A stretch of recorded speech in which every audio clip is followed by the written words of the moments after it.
My parents skipped my doctorate ceremony for my brother's backyard barbecue.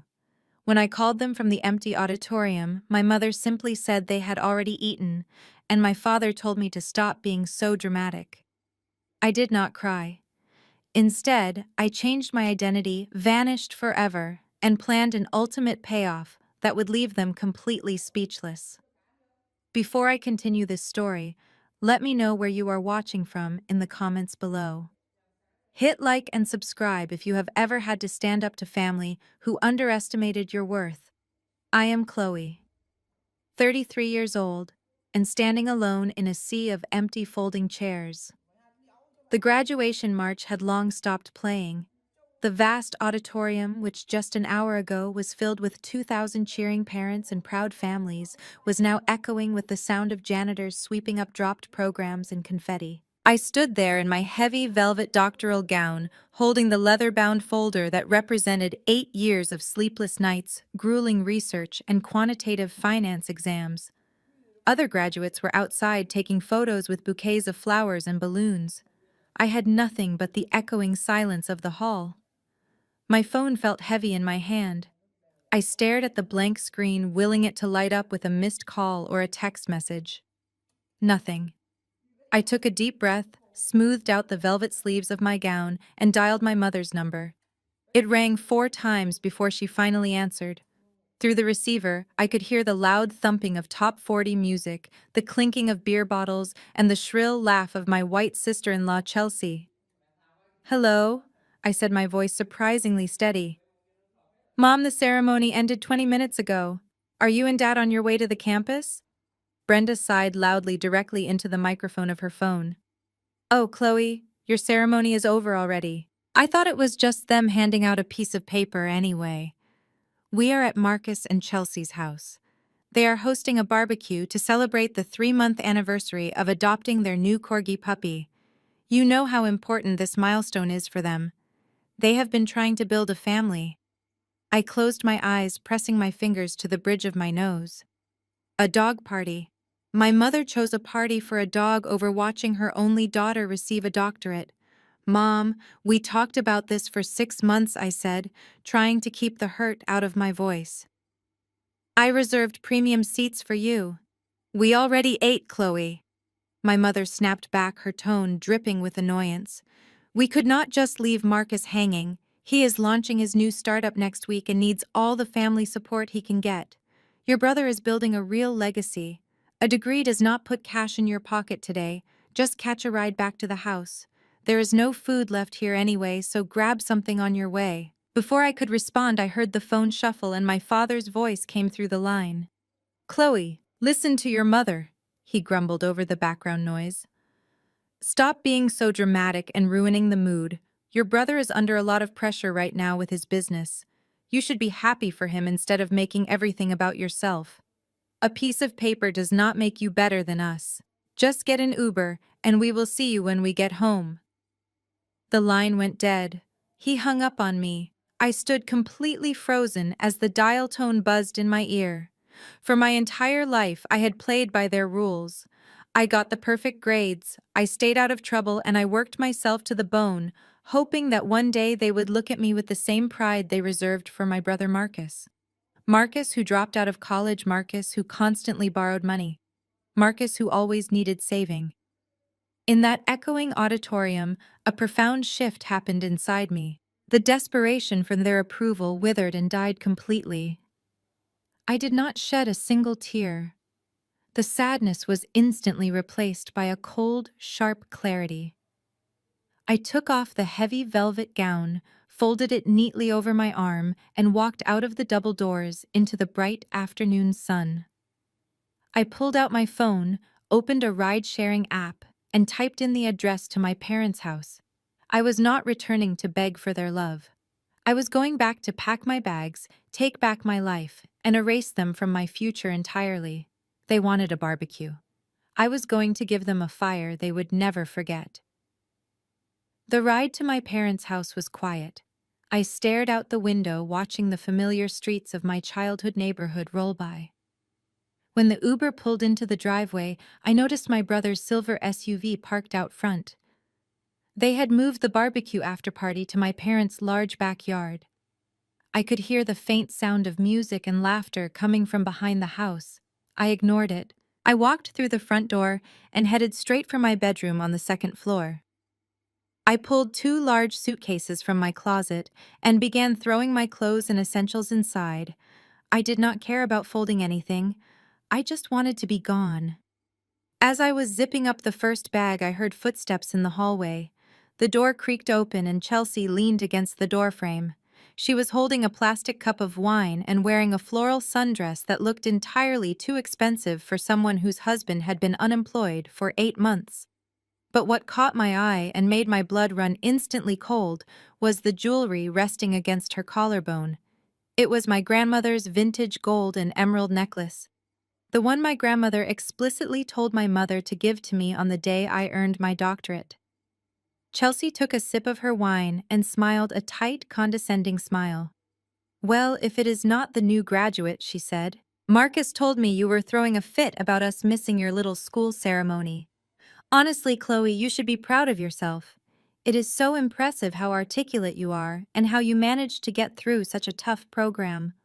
I know those diversity quotas really help open doors, but you still had to do the work right. Good for you." I stared at the necklace, ignoring her thinly veiled racism. "Take that necklace off, Chelsea," I said. My voice was dangerously low. "That belongs to me.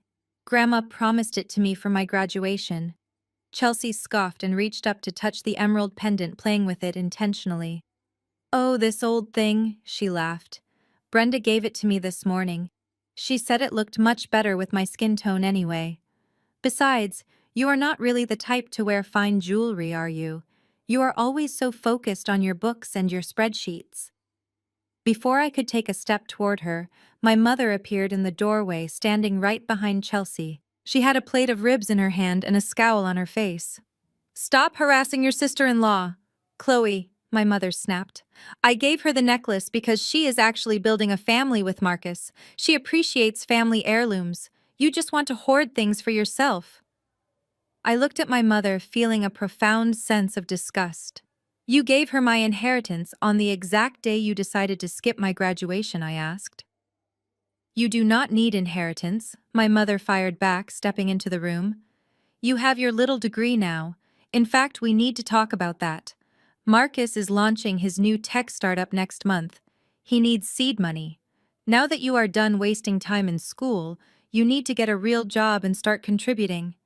We expect you to transfer at least $10,000 to his business account by next Friday. It is the least you can do after living under our roof all these years. He is the man of the family and he is going to make us wealthy. You need to support his dream." I looked at the two women standing in my childhood bedroom. One was a parasite wearing my grandmother's legacy. The other was the woman who gave birth to me but never actually loved me. They looked so smug. They genuinely believed I would simply bow my head, open my bank account, and hand over my hard-earned savings to fund my brother's delusions. They thought I was weak. I did not argue. I did not scream. I did not demand the necklace back. The emerald was beautiful, but it was tied to a family I no longer wanted any part of. Let Chelsea keep the trinket. It would be the only valuable thing she would ever own once I was finished with them. I zipped up my second suitcase and grabbed the handles. I walked right past them, forcing Chelsea to step aside. I went downstairs and walked into the kitchen. I took my key off my keychain and placed it gently on the marble island. The metallic clink echoed in the quiet room.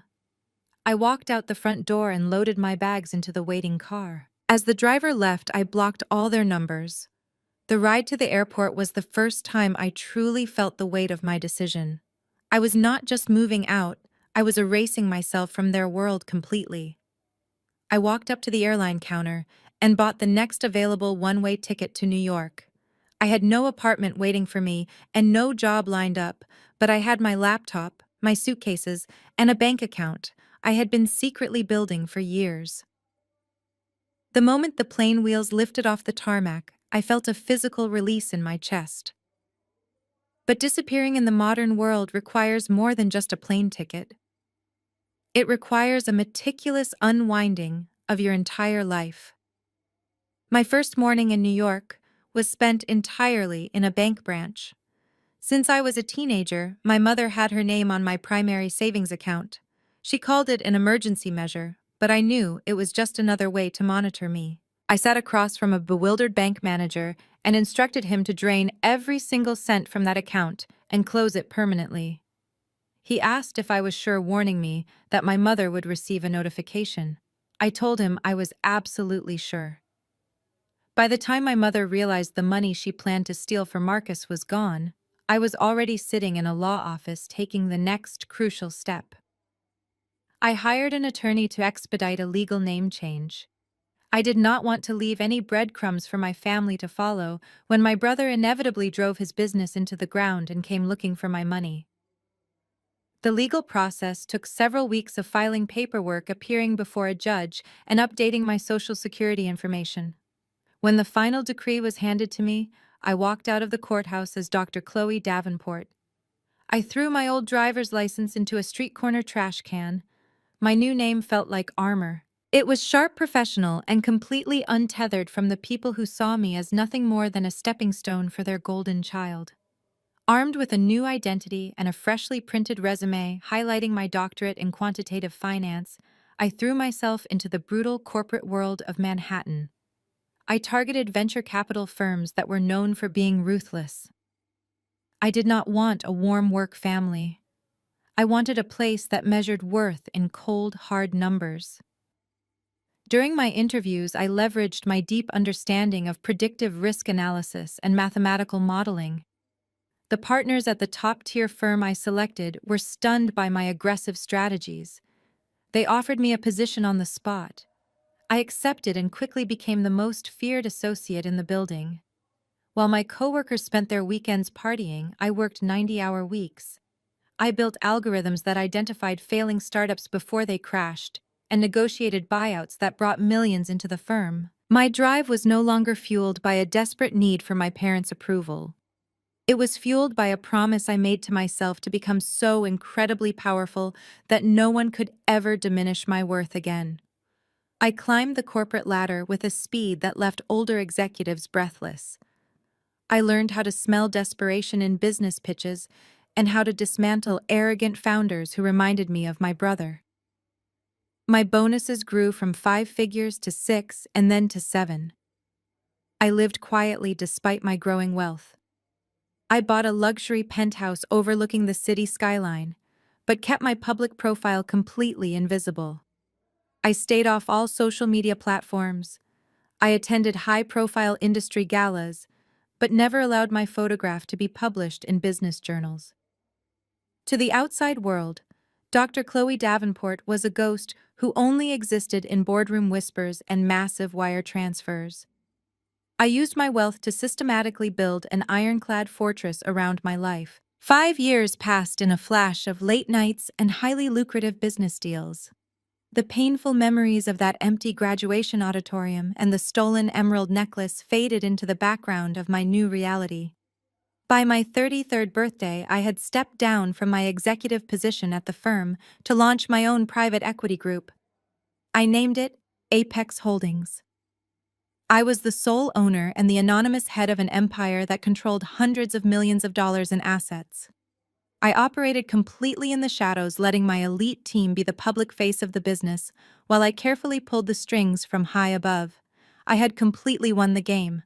I was untouchable. But the universe has a funny way of bringing the past back to your doorstep just when you think you have locked all the doors.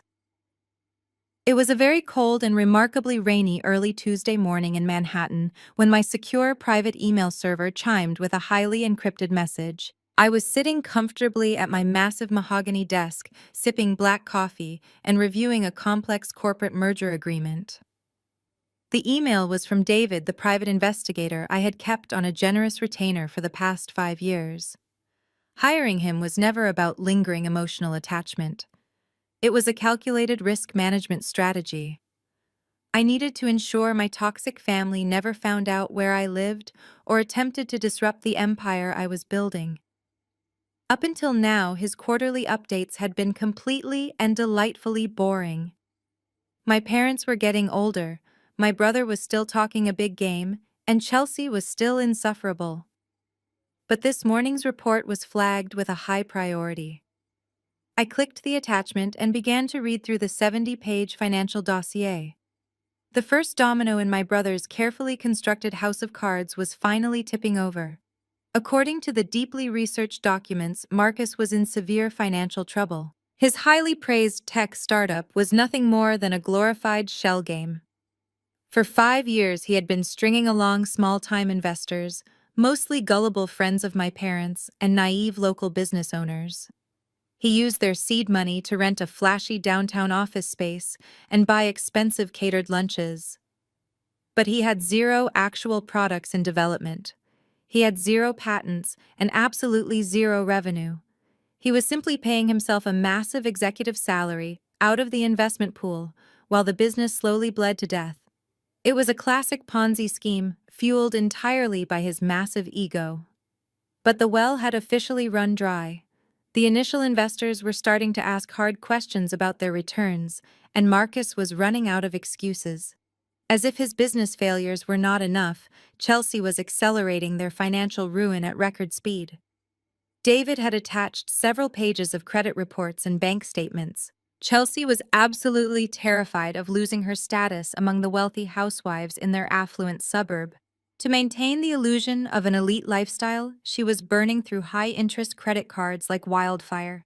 She was leasing a brand-new luxury SUV every 2 years, buying designer handbags and spending thousands of dollars at premium dog groomers for that ridiculous corgi. She even hired a personal stylist. The investigative report included photographs of her carrying shopping bags out of high-end boutiques, while collections notices literally piled up inside her mailbox. They were drowning in hundreds of thousands of dollars of unsecured consumer debt. Their credit scores were completely obliterated. No legitimate bank would ever lend them another dime. The most pathetic part of the report was the section detailing my parents' current situation. Brenda and Derek remained blissfully ignorant or perhaps intentionally blind to the massive financial crater Marcus had dug for himself. David noted that my mother still hosted weekly luncheons where she endlessly bragged about her wealthy CEO son. She showed off the cheap gifts Chelsea bought her, using maxed-out credit cards, completely unaware that she was celebrating a mirage. My father was already looking into early retirement options, firmly believing Marcus would step up and fund their golden years. They honestly thought their golden child had won the lottery of life. They had no idea he was currently dodging phone calls from aggressive debt collectors. I sat firmly back in my leather chair. I felt absolutely no pity for any of them. They had built their entire identity around Marcus being the superior child.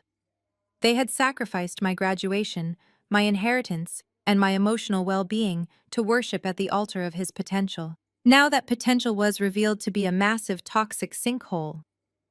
But Marcus was a survivor in the worst sense of the word. Like a parasite, he would not simply die off quietly when his host ran out of nutrients. He would just find a larger host to consume. I scrolled down to the final paragraph of the investigator's report, and my eyes instantly narrowed. David noted that Marcus had recently visited the county clerk's office. He had pulled the official property records and the original deed for my parents' house. It was a beautiful 4-bedroom colonial home that my father had spent 30 years paying off. It was the only tangible asset left in our entire family lineage. Unencumbered and full of equity, Marcus had maxed out his credit, he had drained his investors, and he had ruined his wife. Now he was turning his greedy eyes toward his parents' only remaining lifeline. The parasite was preparing to strike the heart and drain the last drop of blood from his own family. The audio files David sent later that week were crystal clear. He had managed to place a legal recording device near the open patio window of my parents' house during one of their Sunday dinners. I sat in my office listening to the exact moment Marcus initiated his most despicable con yet. I could hear the clinking of silverware and the soft hum of the backyard fountain. Marcus waited until my mother served dessert before launching into his carefully rehearsed performance. He did not ask for money directly. Instead, he started sighing heavily, rubbing his temples and picking at his food. Naturally, my mother took the bait immediately, asking her golden child what was wrong. Marcus claimed his tech company was on the absolute brink of a massive buyout from a major Silicon Valley firm. He used big words and vague corporate jargon that he knew my parents would never actually understand. But then came the pivot. He told them his lead investor had suddenly frozen their assets due to an IRS audit, and he needed a temporary bridge loan to keep the servers running for just 3 more months. If he missed payroll, the buyout would collapse. It was a masterful performance of manipulation. I listened to his voice crack as he told my mother he was terrified of failing her. He even managed to squeeze out a few fake tears. Derek, my father, finally spoke up, asking how much this bridge loan would need to be. When Marcus dropped the number $400,000, the patio went dead silent. My father stuttered, saying they only had their pension and Social Security. But Marcus was fully prepared for that hesitation. He smoothly suggested taking out a massive home equity loan on the house. He promised he would pay it back double within 6 months once the tech buyout was finalized. Derek tried to inject some logic, gently reminding Marcus that the house was their only safety net for retirement. But Brenda, my mother, instantly shut my father down. I could hear the venom in her voice as she declared that family must sacrifice for each other. Brenda slammed her hand on the table and loudly proclaimed that Marcus was the true legacy of their family. She said he was the only one trying to build generational wealth, unlike that ungrateful daughter who abandoned them over a silly little graduation party. She told Marcus she would go to the bank the very next morning to sign whatever paperwork he needed. She reassured him that she believed in his vision completely. Derek, beaten down by decades of my mother's domineering personality, simply surrendered and agreed. Listening to the recording, I felt a twisted sense of validation. My mother was willing to gamble the roof over her head for a son who lied to her face, but she could not be bothered to attend my doctoral ceremony. She was handing him the loaded gun he would use to destroy their lives. True to her word, Brenda marched into a local bank that Monday and leveraged the entire equity of their colonial home. The bank transferred $400,000 directly into Marcus and Chelsea's joint checking account. David tracked the flow of those funds over the next 4 months, and the financial hemorrhage was spectacular to witness. Marcus did not put a single dime into his failing business. Instead, he immediately paid off 2 aggressive loan sharks who had been threatening him. He then dumped a massive chunk of cash into an incredibly risky cryptocurrency scheme, hoping to magically double the money overnight. He lost every penny of that investment in 3 weeks. Meanwhile, Chelsea saw the massive account balance and completely lost her mind. Assuming they were finally rich, she went on an unhinged spending spree.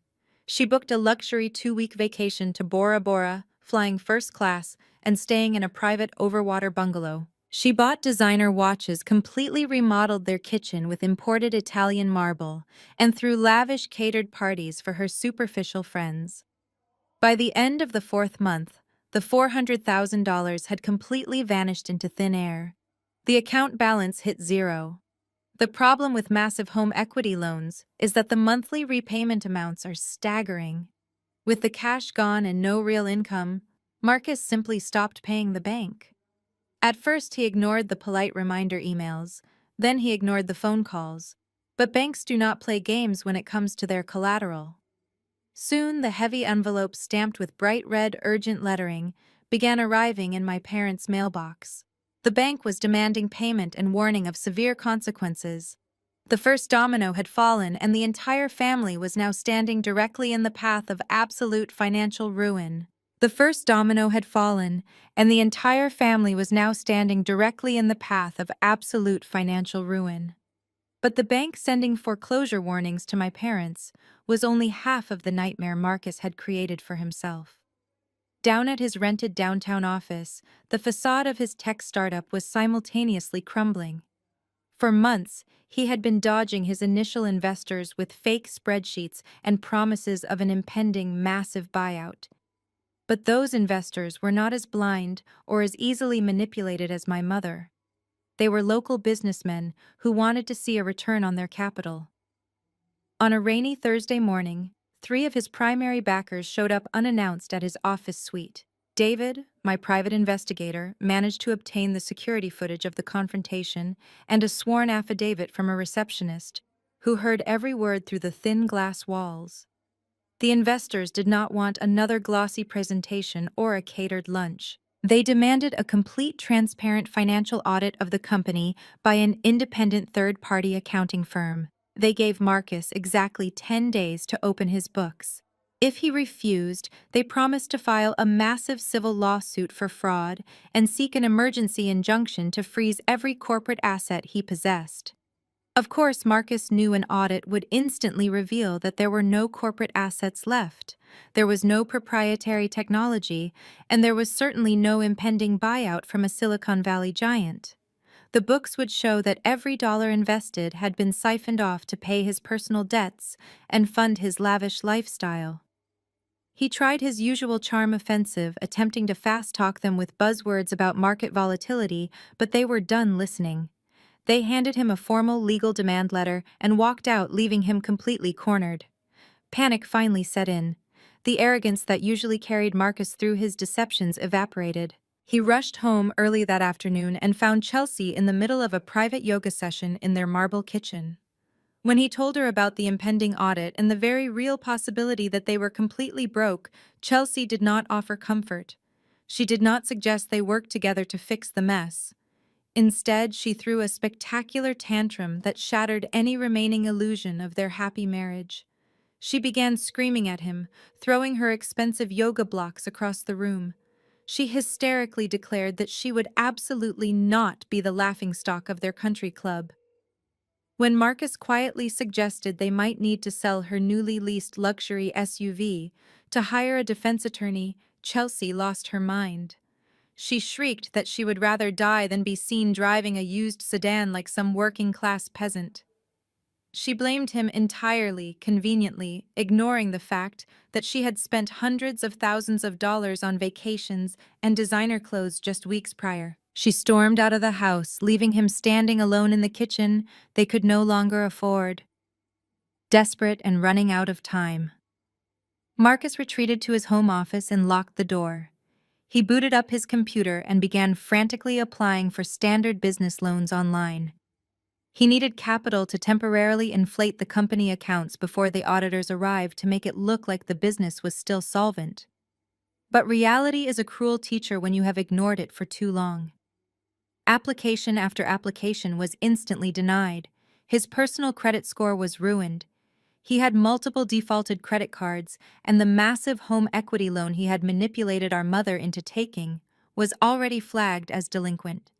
There was not a single legitimate bank, credit union, or private lender in the entire country that would lend him a single dollar.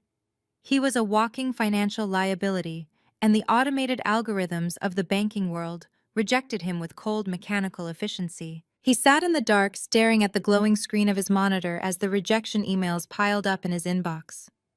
The deadline for the audit was ticking down. The bank was threatening his parents' house. His wife was threatening to leave him if the money dried up.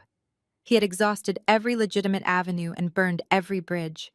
There was no one left to charm and no one left to manipulate. As desperation clouded his judgment, a dark and dangerous idea began to form in his mind. He pulled out the original property deed and the financial documents his mother had signed for the initial home equity loan. If he could not get money legally, he would simply have to take it illegally. Marcus was about to cross the hard line from being an incompetent, failed businessman directly into the realm of committing serious federal crime. The transition from an incompetent, failed businessman directly into the realm of committing serious federal crime happened late on a Friday night. Marcus sat alone in the dim light of his home office, staring at a PDF editing software he had just downloaded. He knew that institutional banks were a lost cause. His only hope now was private equity firms or venture capitalists who offered high-risk bridge loans. These firms moved fast and sometimes overlooked minor red flags if the potential return on investment was high enough. but they still required collateral and proof of revenue. Marcus had neither, so he decided to simply invent them. He started with his company financial statements. With a few clicks of his mouse, he erased the pathetic zeros in his accounts receivable column and replaced them with massive fabricated numbers. He drafted fake invoices from non-existent clients. He even went as far as forging a completely fraudulent letter of intent from a major Silicon Valley tech giant, claiming they were in the final stages of acquiring his startup for $50 million. It was a dizzying web of lies, but he knew these fake documents were not enough to secure the immediate cash injection he needed. High-tier investors always demanded hard, tangible collateral for short-term bridge loans. He opened his bottom desk drawer and pulled out the thick manila folder containing his parents' original property deed and the recent home equity loan documents. Marcus carefully scanned the official property appraisal into his computer. The colonial home in Atlanta was generously valued at $800,000. Using the editing software, Marcus meticulously deleted the 8 and typed in a 3. He then altered the comparable neighborhood sales data, transforming his parents' modest suburban house into a $3 million luxury estate on paper. He drafted a secondary deed of trust, essentially pledging the inflated equity of the home as collateral for his new loan application. He forged his mother's signature and his father's signature at the bottom of the document with practiced ease. But a loan of the magnitude he was seeking required a secondary guarantor. He needed someone with seemingly liquid assets to co-sign the agreement. He walked downstairs holding the freshly printed stack of fraudulent documents. He found Chelsea in the master bedroom, aggressively packing a designer suitcase. She was still fuming from their earlier argument and loudly threatening to move back into her mother's guest house until Marcus fixed his financial mess. Marcus quickly closed the bedroom door and spread the forged papers across the king-sized bed. He explained his highly illegal plan in explicit detail. He told her that if they could secure a $2 million bridge loan from a private equity firm, they could easily pay off the angry initial investors, hide the missing funds from the auditors, and keep her luxury SUV. He framed it not as a crime, but as a temporary necessary business maneuver.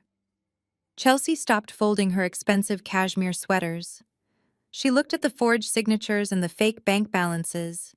Any rational person would have instantly recognized the terrifying legal danger of submitting fabricated financial documents across state lines.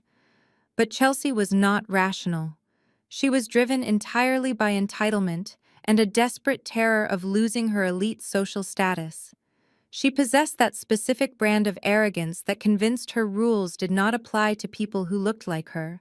Her greed immediately overtook whatever small shred of morality she possessed.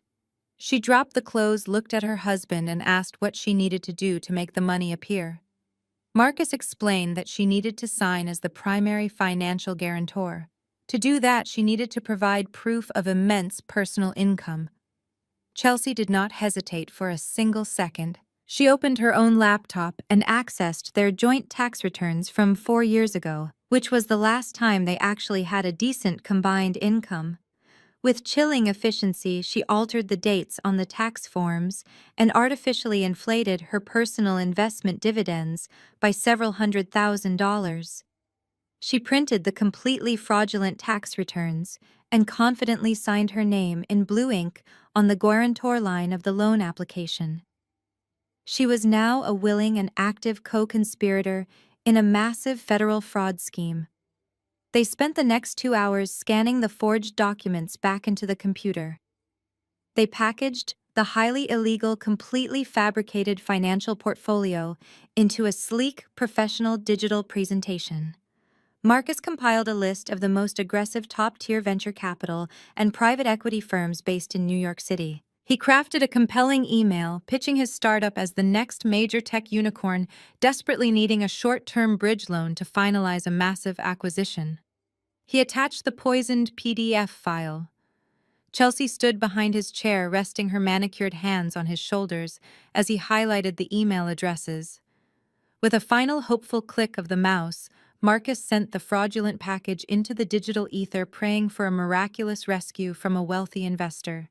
They had no idea exactly whose inbox that email was about to land in. Early the following Monday morning, the digital package arrived at the Manhattan headquarters of Apex Holdings. My firm received hundreds of investment pitches every single week. Most were poorly constructed business models from overly ambitious dreamers and were swiftly discarded by automated filtering software. However, Marcus had intentionally targeted our high-risk bridge loan division because he was asking for a massive $2 million loan. His application bypassed standard algorithms and went directly to my chief financial analyst, a brilliant man named Julian. Julian had been working with me for 3 years. He possessed an uncanny ability to spot inconsistencies in financial portfolios. He ignored flashy presentations or fabricated letters of intent. He cared about raw mathematical reality. It took him 20 minutes to realize the application from my brother was completely fraudulent. The artificially inflated revenue numbers did not align with the standard tax brackets, and the projected growth curves were mathematically impossible for a startup with zero established credit. Julian printed the entire 70-page portfolio, placed it in a red high-priority folder, and walked down the glass hallway to my private office. He knocked twice and stepped inside, placing the red folder directly on my mahogany desk. "Dr. Davenport, we have a live one," he said, sliding the documents toward me. "This is a bridge loan application from a tech startup in Atlanta. The founder is requesting $2 million and offering a piece of commercial residential real estate as collateral. But the tax returns are clearly doctored, and the property appraisal looks like it was edited using basic consumer software. It is a textbook case of wire fraud." I was about to forward this to our legal compliance team to notify the authorities, but per your standing orders, I am bringing all federal fraud attempts directly to your desk first. I thanked Julian and opened the red folder.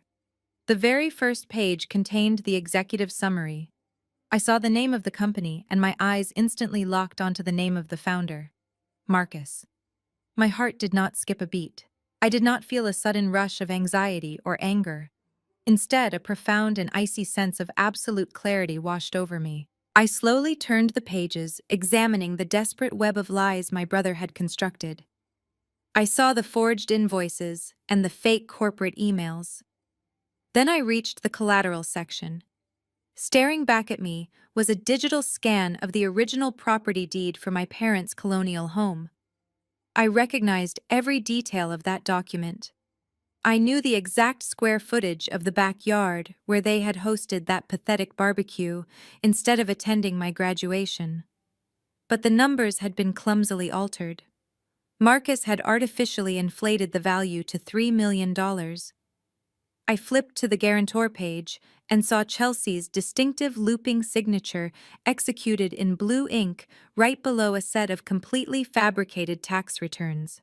They had actually done it. They had crossed state lines electronically to submit forged financial documents to a major New York private equity firm. They had unknowingly delivered their own execution orders directly into my hands. I carefully closed the red folder and looked up at Julian, who was waiting patiently for my instructions. Normally, we would simply reject the application and forward the evidence to the Federal Bureau of Investigation. But this was not a normal situation. This was the universe delivering a perfect masterstroke of poetic justice. Julian Fye said, keeping my voice perfectly level and devoid of emotion, "I want you to bypass the standard rejection protocol for this specific application. In fact, I want you to fast-track it through the initial approval stages." Julian blinked in surprise, clearly confused by my directive, but he knew better than to question my judgment. "Are we actually considering funding a fraudulent company?" he asked cautiously. "We are not funding anything," I replied, leaning back in my leather chair and allowing a cold, razor-sharp smile to touch my lips. "But we are going to let them believe they have won. I want you to draft a formal letter of intent on Apex Holdings letterhead. Tell the founder our executive board is incredibly impressed with his portfolio and his aggressive growth strategy. Tell him we are prepared to offer the full $2 million bridge loan. But stipulated deal of this magnitude requires a final in-person pitch. Invite him, his wife, and the primary property owners to our Manhattan office next week for a formal signing ceremony. Let them think they are about to become millionaires. Julian nodded, understanding that I was setting a massive corporate trap. I watched him leave my office and turn my chair to look at the city skyline. The bait was set. The email from Apex Holdings hit Marcus's inbox the very next morning. According to David's subsequent surveillance report, the celebration in Atlanta was nothing short of hysterical. Marcus printed the formal letter of intent and paraded it around his parents' kitchen like a winning lottery ticket. Chelsea supposedly popped a bottle of cheap champagne she had hidden in the pantry, screaming that they were finally going to be rich. They had successfully fooled a major New York private equity firm. The $2 million bridge loan was practically in their bank account. All they had to do was fly to Manhattan, shake a few hands, and sign the final paperwork. But their euphoric delusion quickly collided with their harsh financial reality. Apex Holdings expected them in New York in exactly 5 days, and they were completely broke. Chelsea immediately threw a massive fit when Marcus cautiously suggested booking economy flights and a budget hotel near the airport. She aggressively argued that top-tier investors could instantly smell desperation.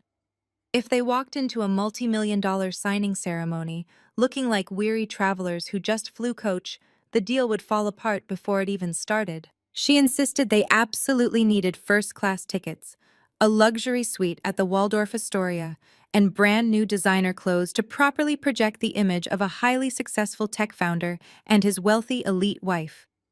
Marcus nervously agreed, but his bank accounts were heavily overdrawn, and his credit cards were completely maxed out.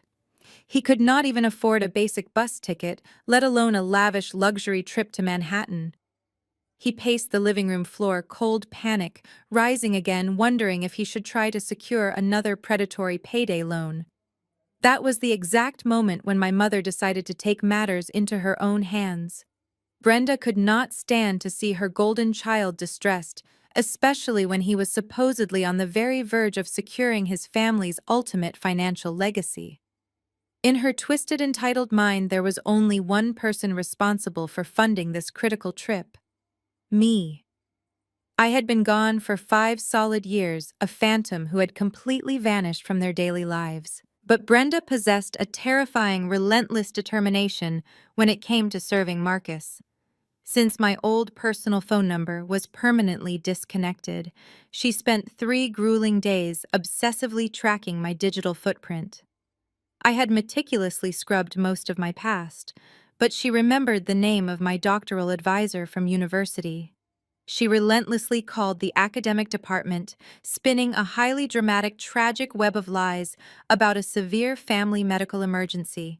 She harassed them until a sympathetic administrative assistant finally caved and gave her the direct corporate office number for Dr. Chloe Davenport.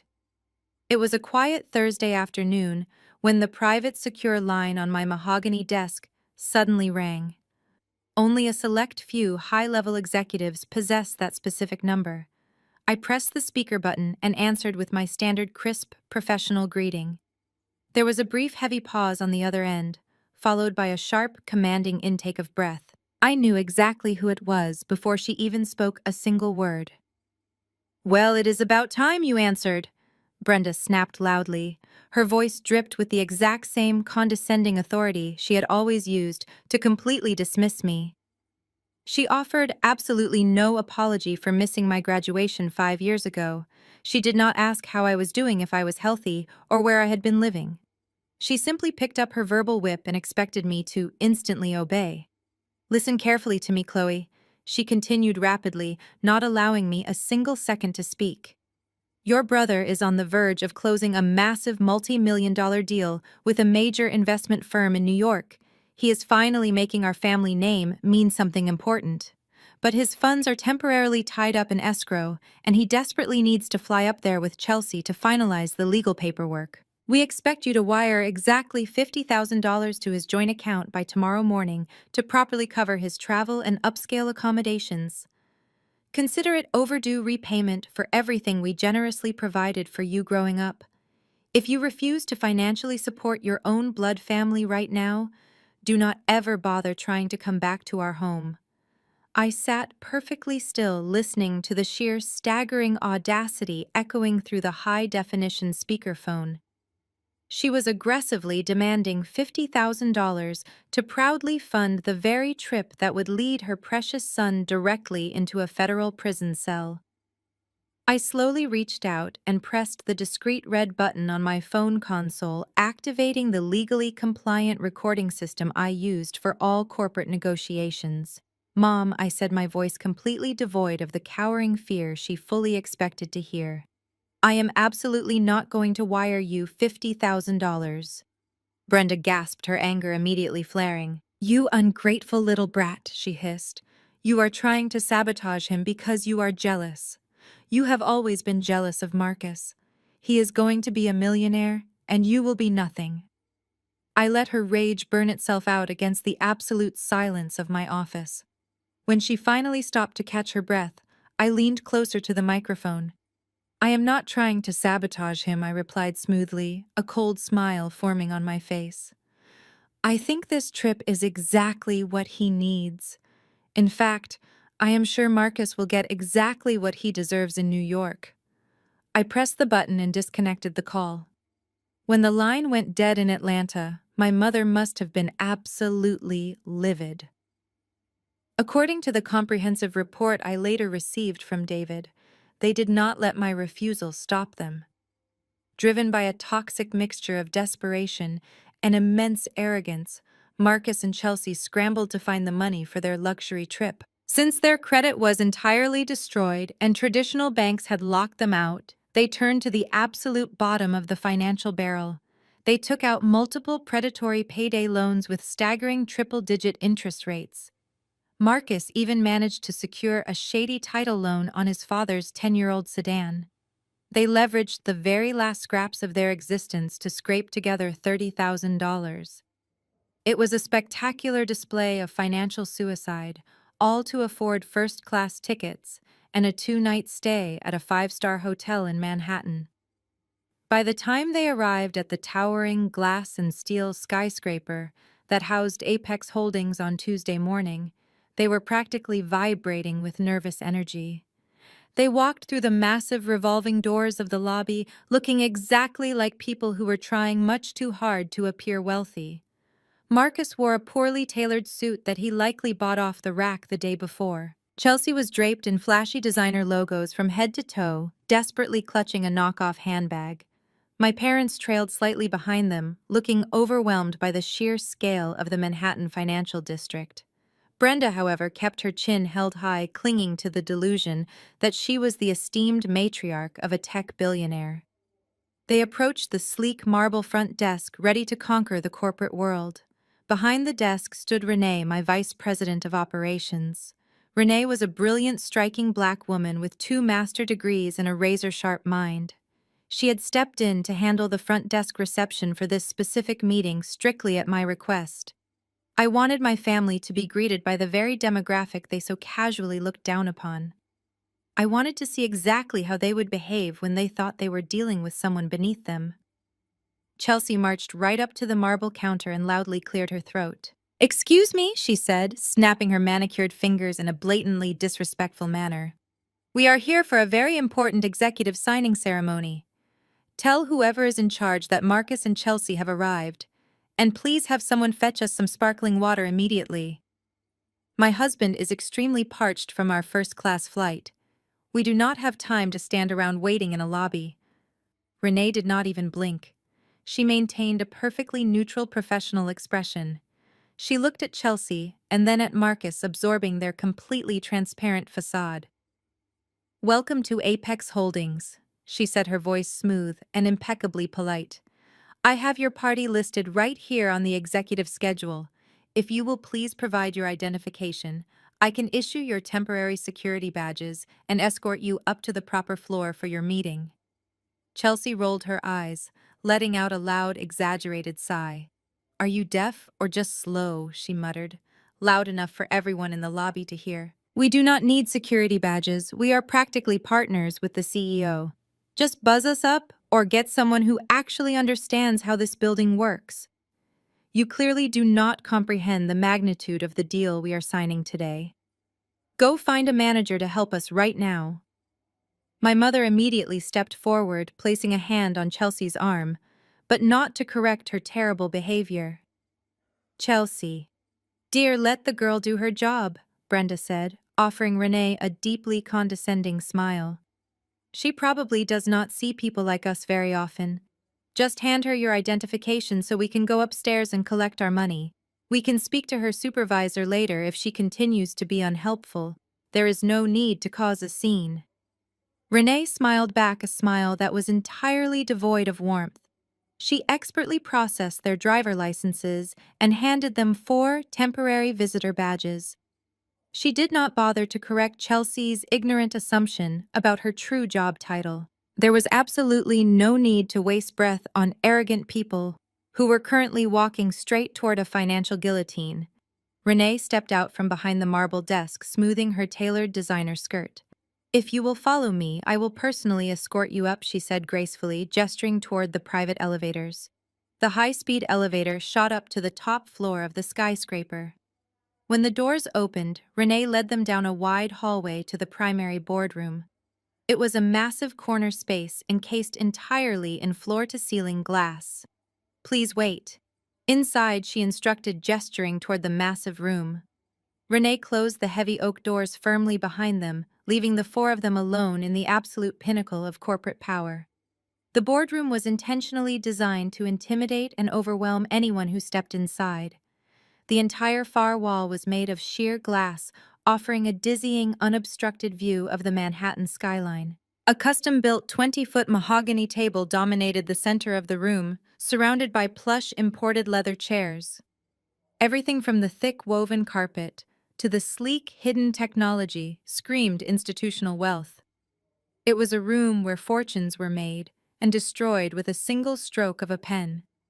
Marcus immediately walked over to the floor-to-ceiling window, pressing his hands against the glass and looking down at the city streets far below. He let out a loud, arrogant laugh. "Look at this, Chelsea," he said, his voice echoing slightly in the vast space. "This is where we belong. I told you my vision was going to pay off.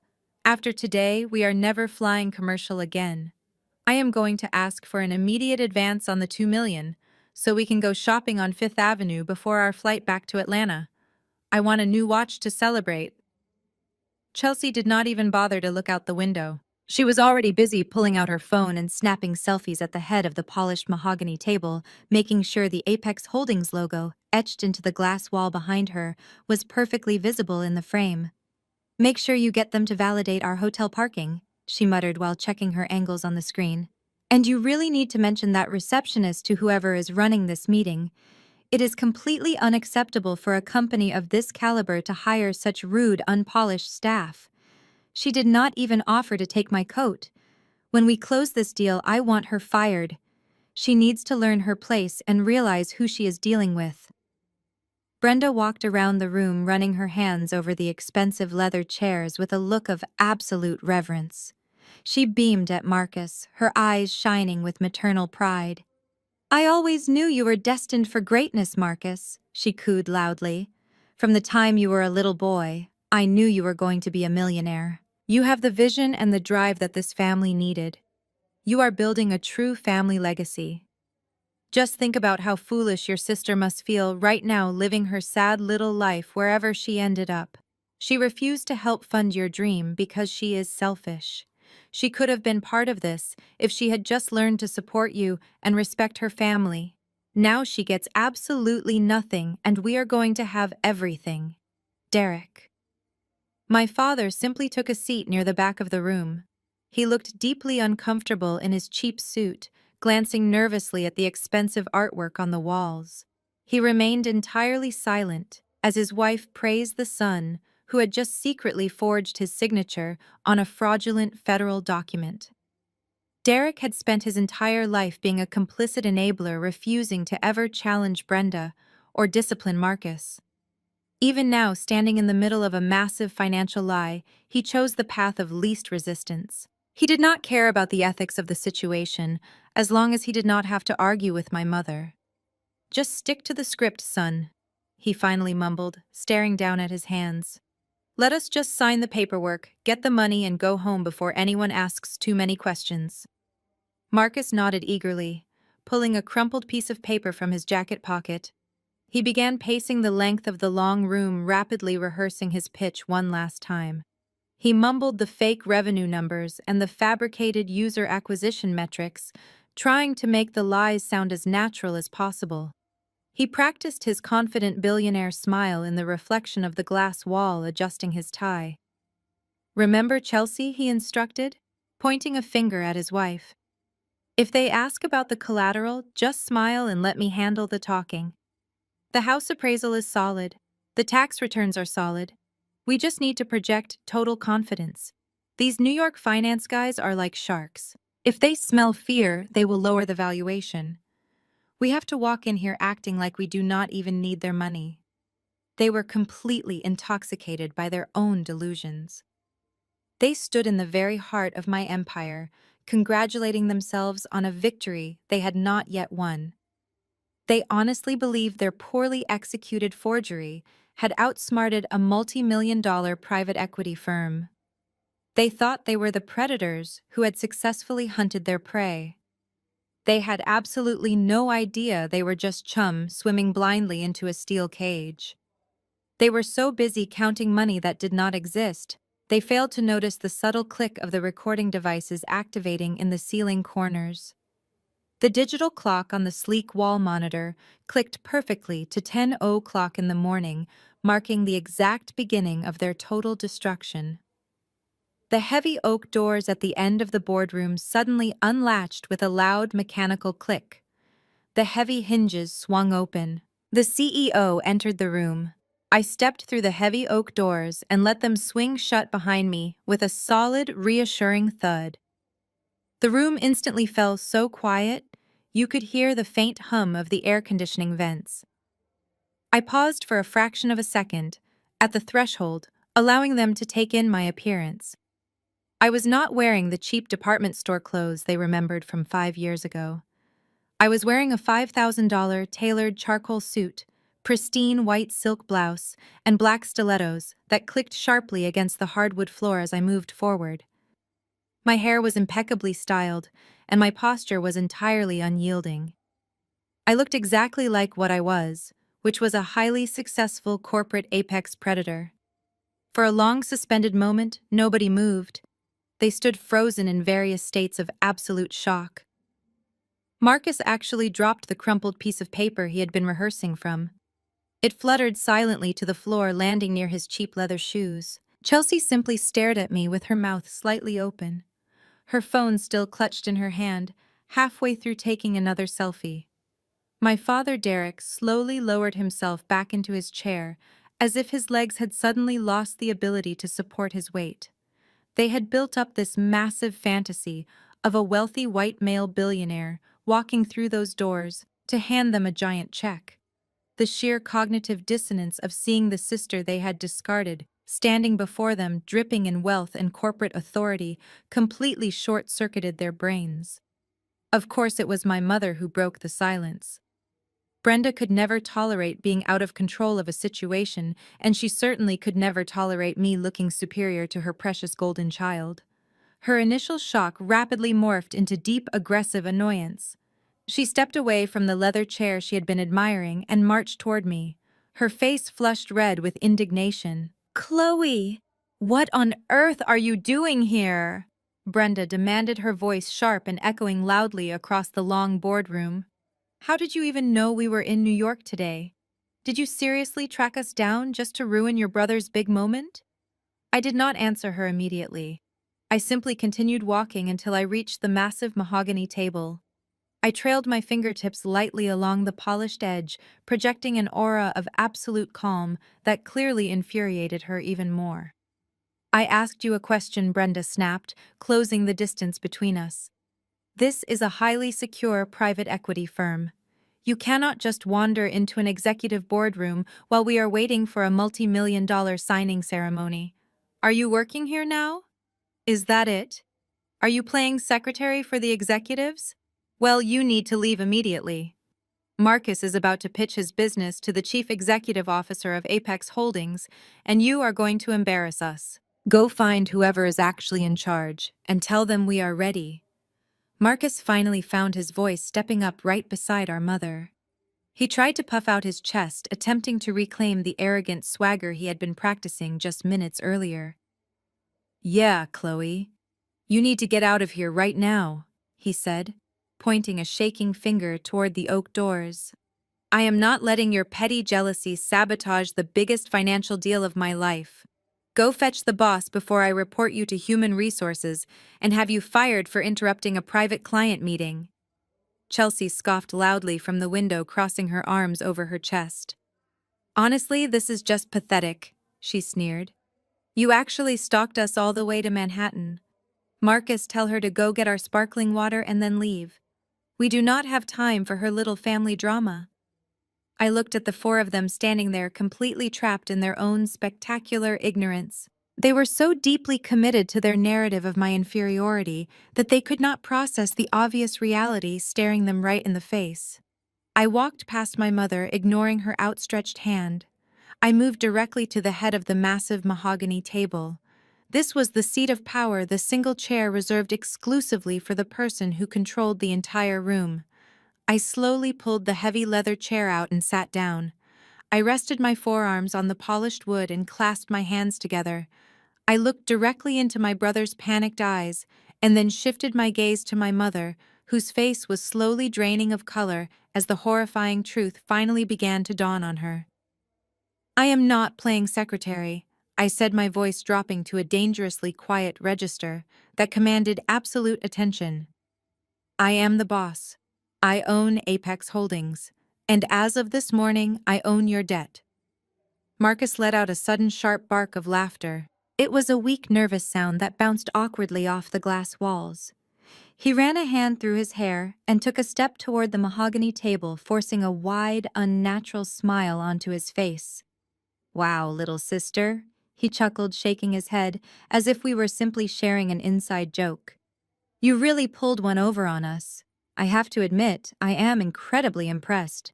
Well, this actually makes things so much easier. Since we are family, we can just skip all the tedious corporate formalities and get straight to the funding transfer.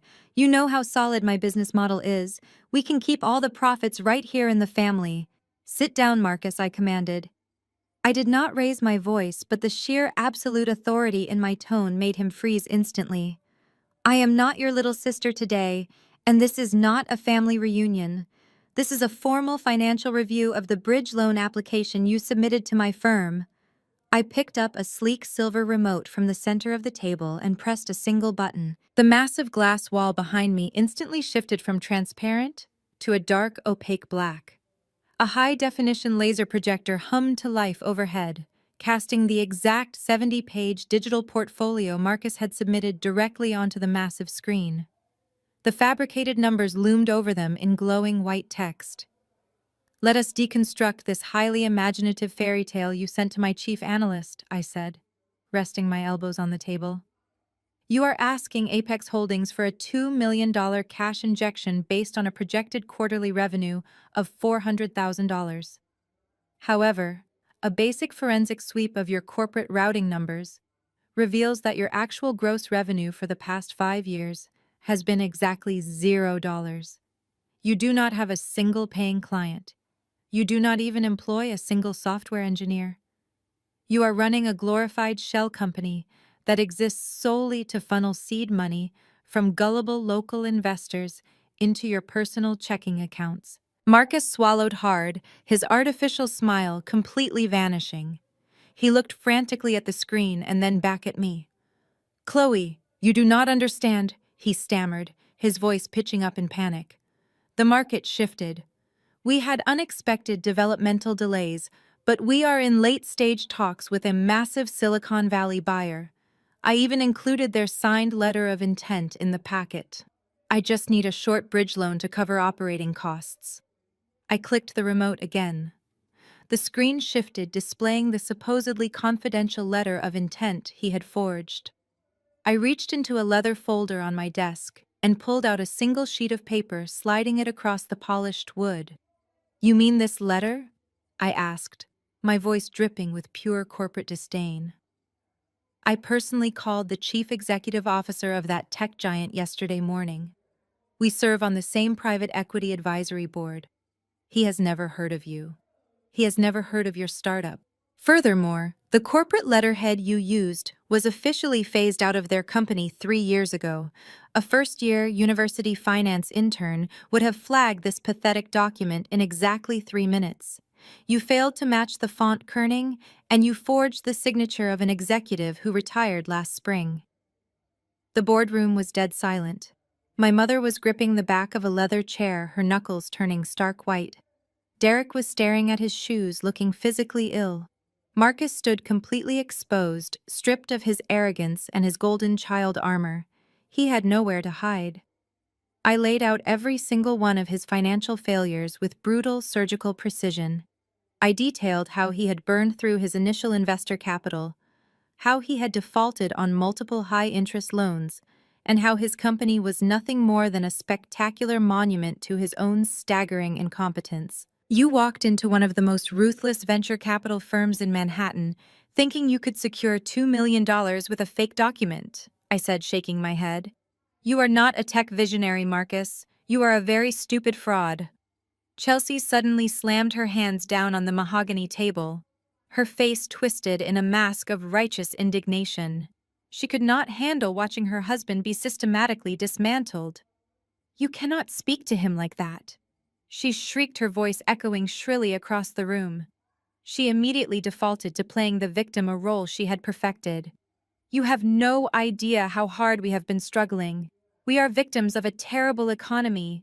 We came here seeking help in good faith, and you are just bullying us because you have always been a bitter, jealous person.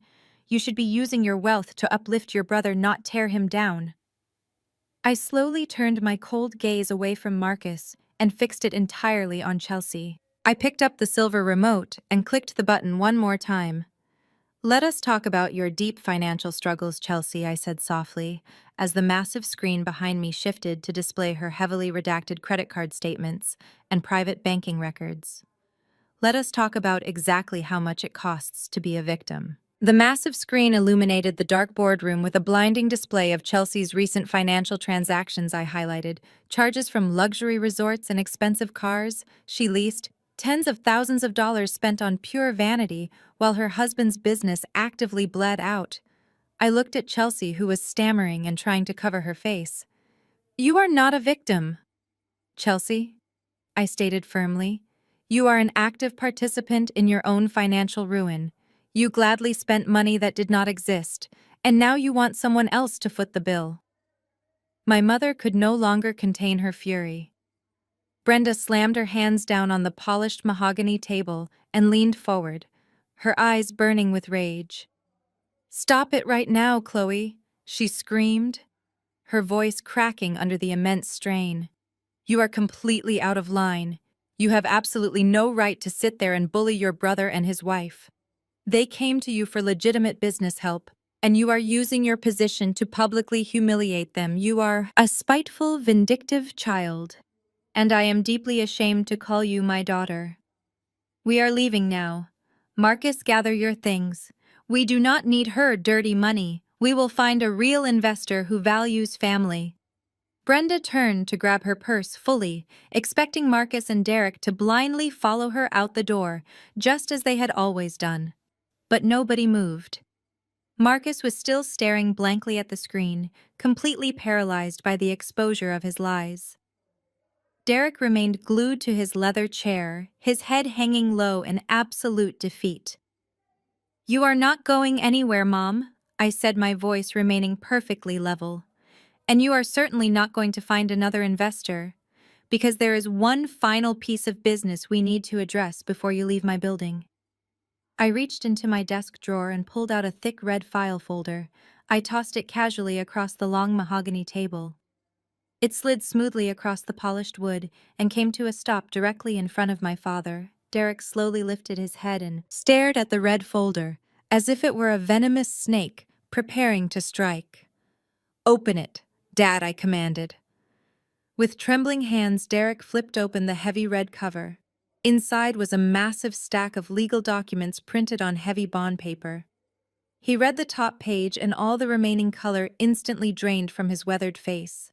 He let out a soft, choked gasp and slumped back into his chair, clutching his chest. "What is it, Derek?" my mother demanded, snatching the documents out of his hands.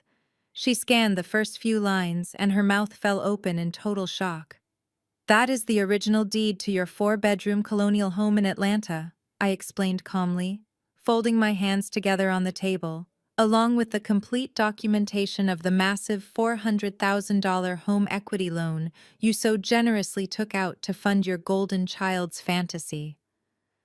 As you are well aware, you have not made a single payment on that loan in over 4 months. The bank officially declared the loan in default and placed the property into pre-foreclosure status last week. Brenda looked up at me, her eyes wide with a sudden, terrifying realization. "But how did you get this?" she whispered, her voice barely audible. "I bought it," I replied smoothly. When a bank is holding toxic debt on a defaulted property, they often sell that debt to private equity firms for pennies on the dollar to quickly clear their books. My analysts flagged the property address during a routine acquisition sweep. Apex Holdings purchased your defaulted mortgage from the bank 3 days ago. I am now the sole legal owner of your debt. The sheer gravity of the situation finally crashed down upon them, crushing their arrogance into dust. They had walked into my boardroom thinking they were going to secure millions of dollars. Instead, they discovered they no longer even owned the roof over their heads. My mother began to hyperventilate, clutching the thick stack of legal papers against her chest. She looked at me with an expression of pure, unadulterated terror. "You cannot do this, Chloe," she pleaded, tears finally spilling over her cheeks. "That is our home. That is where you grew up. You cannot just take it away from us." I stood up from my chair and looked down at the woman who had spent my entire life making me feel completely worthless. I felt absolutely nothing for her. "You chose his barbecue over my graduation," I said, my voice cold and unyielding. "Now you can host your next barbecue in the street because I am foreclosing on your house." The heavy silence that followed my declaration felt thick enough to suffocate them. My mother simply stared at the red folder, her mouth opening and closing silently, as her mind completely failed to process the magnitude of their ruin. She had always believed she was untouchable simply because she was the loudest and most demanding person in any room. But raw financial power does not care about her demands. It only cares about leverage, and I held every single ounce of it. Chelsea was completely frozen in her chair, her designer handbag slipping from her fingers and hitting the floor with a dull thud. Her entire carefully constructed world of luxury leased cars and country club lunches had just violently imploded. For the first time in my entire life, my father finally found the courage to speak up. Derek leaned forward, placing his hands flat on the polished mahogany table. He looked up at me with eyes full of desperate, pleading tears pooling in the corners. "Chloe, please," he begged, his voice trembling with genuine terror.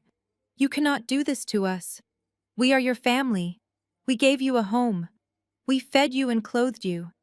You cannot just throw your own flesh and blood out onto the street. You have to show us some mercy. We made mistakes, but we are still your family." I looked at the man who had passively watched me suffer for decades. I felt no pity. "Derek," I said, keeping my voice absolutely flat and void of any emotion, "you do not get to use the word family to manipulate me. You forfeited that right a long time ago. A real father protects his children. You never protected me. You protected your own peace and quiet. You allowed a deeply toxic woman to systematically emotionally abuse me because it was easier than standing up to her." Derek flinched as if I had struck him, but I refused to stop. I laid out his exact failures.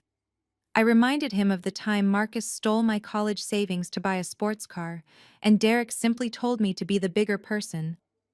I reminded him of the countless family dinners where Brenda humiliated me, and he just stared down at his plate completely silent.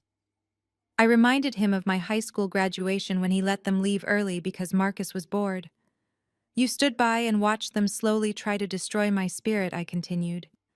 You enabled her cruelty and you funded his theft.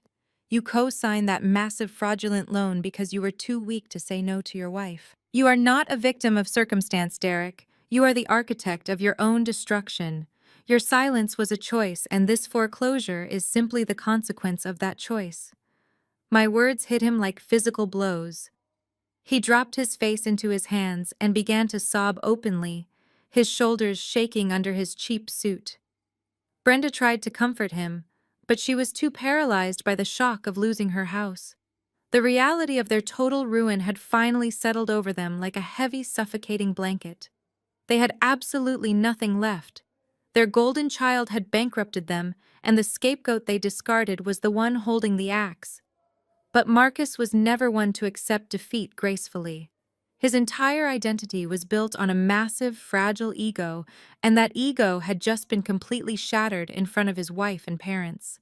He could not handle the humiliation of being exposed as a fraud and a failure. The panic in his eyes suddenly ignited into blind, desperate rage. He could not accept that I had outsmarted him at every single turn. He slammed both fists down onto the table with a loud crack that made Chelsea jump. He pushed his chair back violently, sending it crashing into the glass wall behind him. His face twisted into an ugly mask of pure hatred. He was no longer trying to play the charming tech visionary. He was a cornered animal, realizing the trap had just snapped completely shut. "You arrogant little witch!" Marcus screamed, his voice cracking with hysteria. "You set us up! You lured us up here just to humiliate us and steal our house. You think you are so smart with your fancy suits and your corporate titles, but you are nothing. I am not going to let you get away with this. I will drag you through the mud. I will hire the best lawyers in New York. I will personally sue you and your entire company for predatory lending and extortion. I will take everything you have." He lunged forward across the mahogany table, his hands reaching aggressively toward me. I did not flinch or move a single muscle as my brother threw his weight across the massive mahogany table. His face was twisted in a mask of pure, unadulterated rage, and his hands grasped blindly at the empty air just inches from my tailored silk blouse. He wanted to physically intimidate me just like he had always done when we were children. But we were no longer in our parents' kitchen. We were in my domain. Before he could reach any further, Renee stepped out from the shadows near the door. I had intentionally positioned her there for this exact reason. She moved with lightning speed and absolute precision. She placed a firm, heavy hand on his shoulder and shoved him forcefully back down into his leather chair. "Sit down, and do not move a single muscle," Renee commanded, her voice ringing with icy, undeniable authority. Marcus slumped backward into the seat, his chest heaving as he continued to glare at me with wild, desperate eyes. "You are going to sue me, Marcus?" I asked, tilting my head slightly and offering him a look of profound, absolute pity. "You want to hire the best corporate lawyers in New York City to sue my private equity firm for predatory lending. That is a truly fascinating legal strategy. Let us take a moment to examine exactly how that hypothetical lawsuit would actually play out in a federal court of law. You just boldly claimed that I lured you up here to extort you. But Apex Holdings did not seek you out. We did not send you a marketing brochure or invite you to apply for funding. You explicitly and deliberately targeted us. You willingly compiled a 70-page digital portfolio containing completely fabricated corporate revenue streams and fake user acquisition metrics. You artificially altered a legal property appraisal to inflate the value of a house that was already in active pre-foreclosure.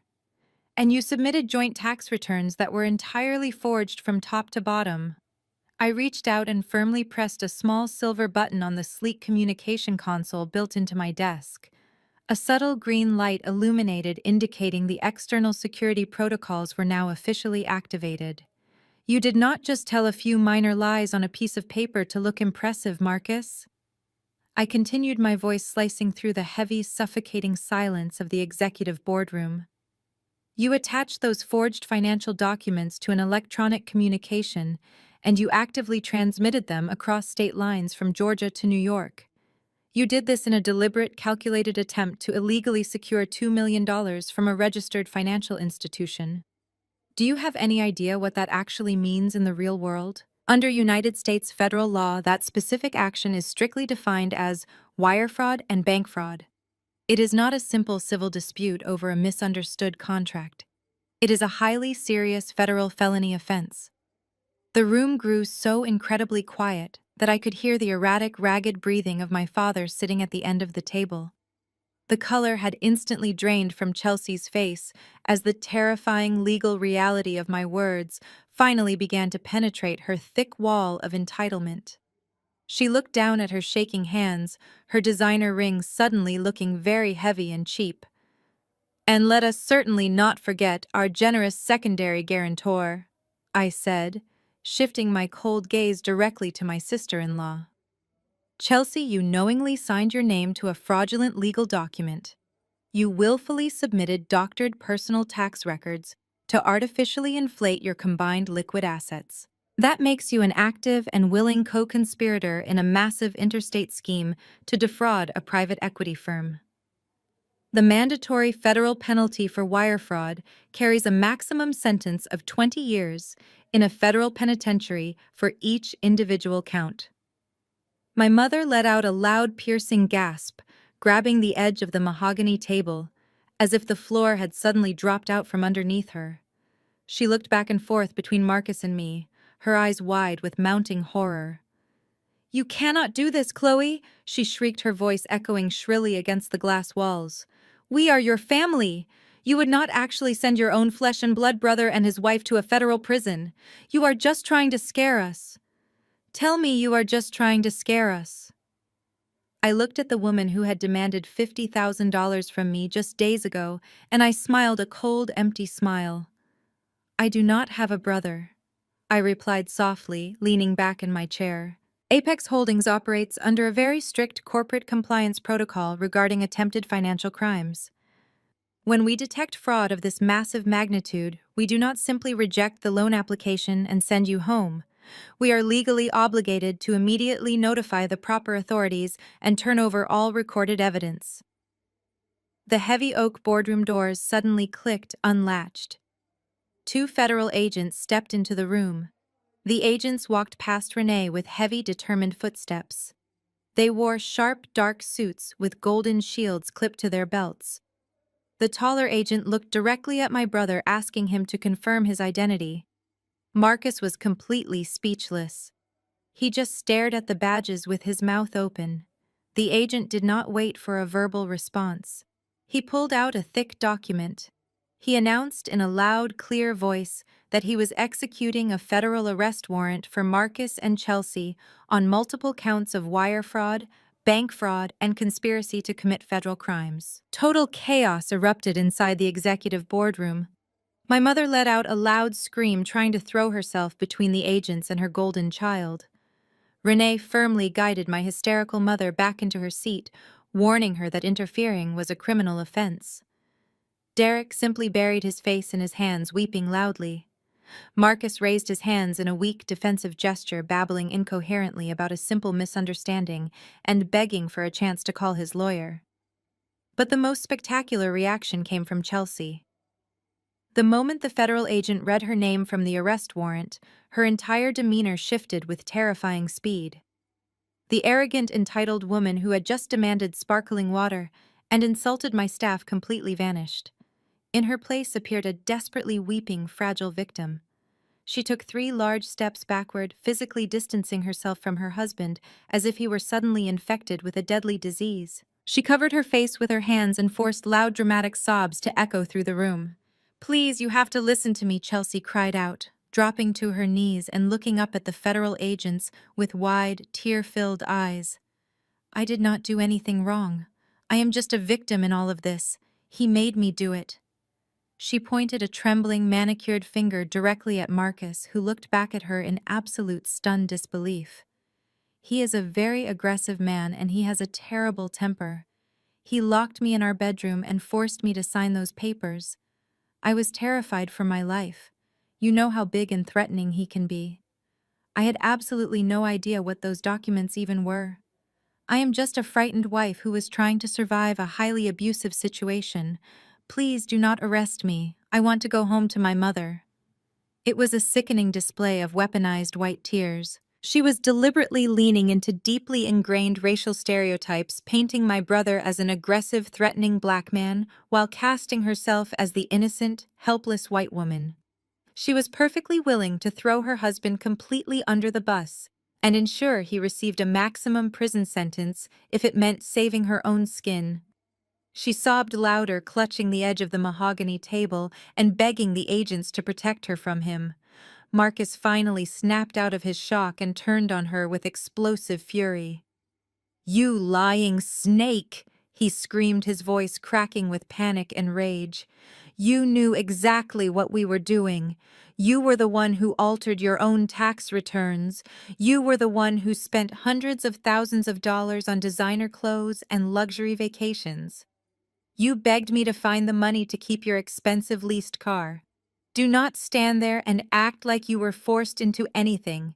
You were completely in on the plan from the very beginning." They stood there screaming at each other, hurling vicious insults and exposing every dark, selfish secret of their toxic marriage. The pristine executive boardroom devolved into a pathetic arena where two greedy criminals fought like cornered rats. My parents watched in absolute horror as the perfect relationship they had constantly praised and idolized was violently torn to shreds in front of them. I remained seated silently, observing the absolute destruction of their entire world.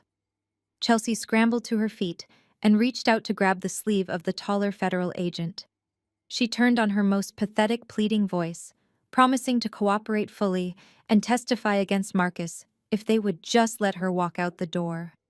She truly believed her tears and her performance would magically shield her from the consequences of her own actions. She thought the system would naturally protect her just as it always had before. The federal agent simply looked down at her hand on his sleeve and calmly instructed her to just step back. He did not look very sympathetic. He looked incredibly annoyed by her display.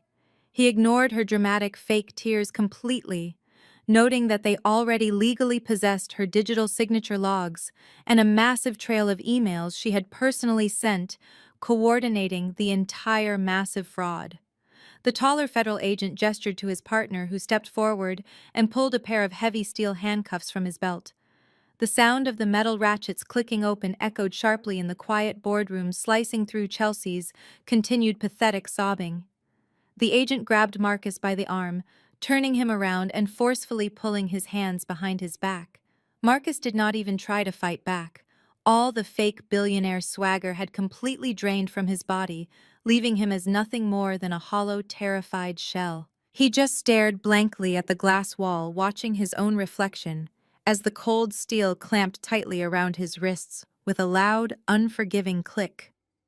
He began muttering incoherently under his breath, repeating over and over that his business was real and that the investors just needed more time.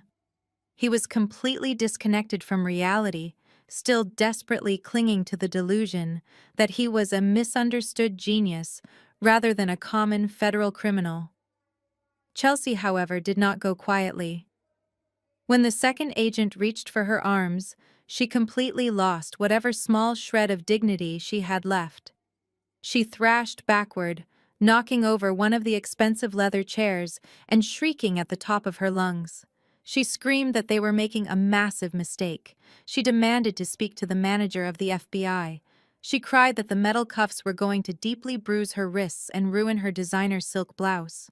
The agent remained completely unfazed by her upper-class temper tantrum. He expertly caught her flailing arm, twisted it firmly behind her back, and locked the handcuffs into place.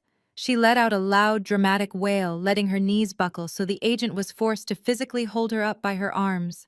As he secured her, the taller agent began reading them, their Miranda rights, his deep voice speaking the familiar legal warnings that cemented the absolute finality of their situation. You have the right to remain silent. Anything you say can and will be used against you in a court of law. Watching her golden child get read his rights by federal law enforcement finally shattered the last remaining fragments of my mother's deeply fabricated reality. Brenda realized that her screaming and demanding held absolutely no power here.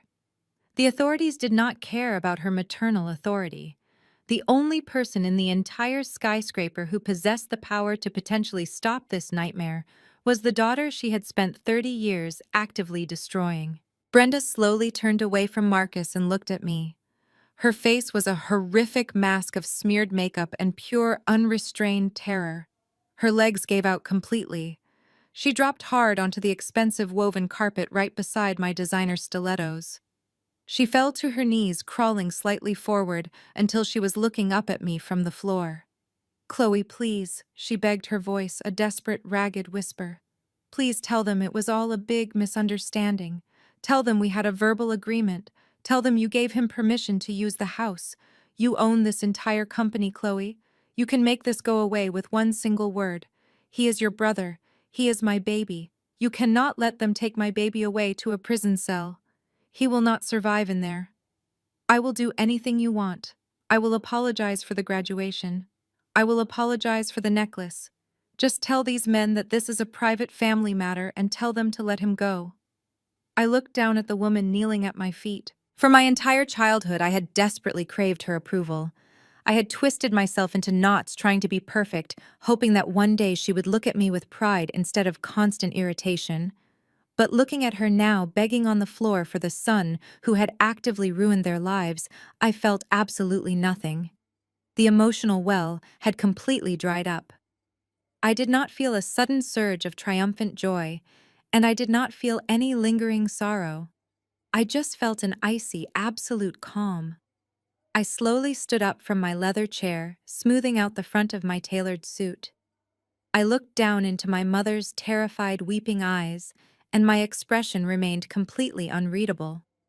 "When I called you from my empty graduation auditorium 5 years ago, you told me to stop ruining the mood." I said, my voice perfectly level and devoid of any warmth. "You told me to stop being dramatic because Marcus was handling important business, so I took your advice. I stopped begging for a seat at your table. I built my own table. I built this entire skyscraper.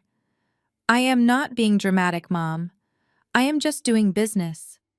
I gave a brief nod to the federal agents. They tightened their grip on their prisoners and began marching them toward the heavy oak doors. Chelsea wailed loudly, her voice echoing tragically as she was dragged across the room.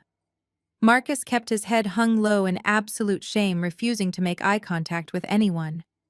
The doors swung open and the agents escorted them out into the hallway.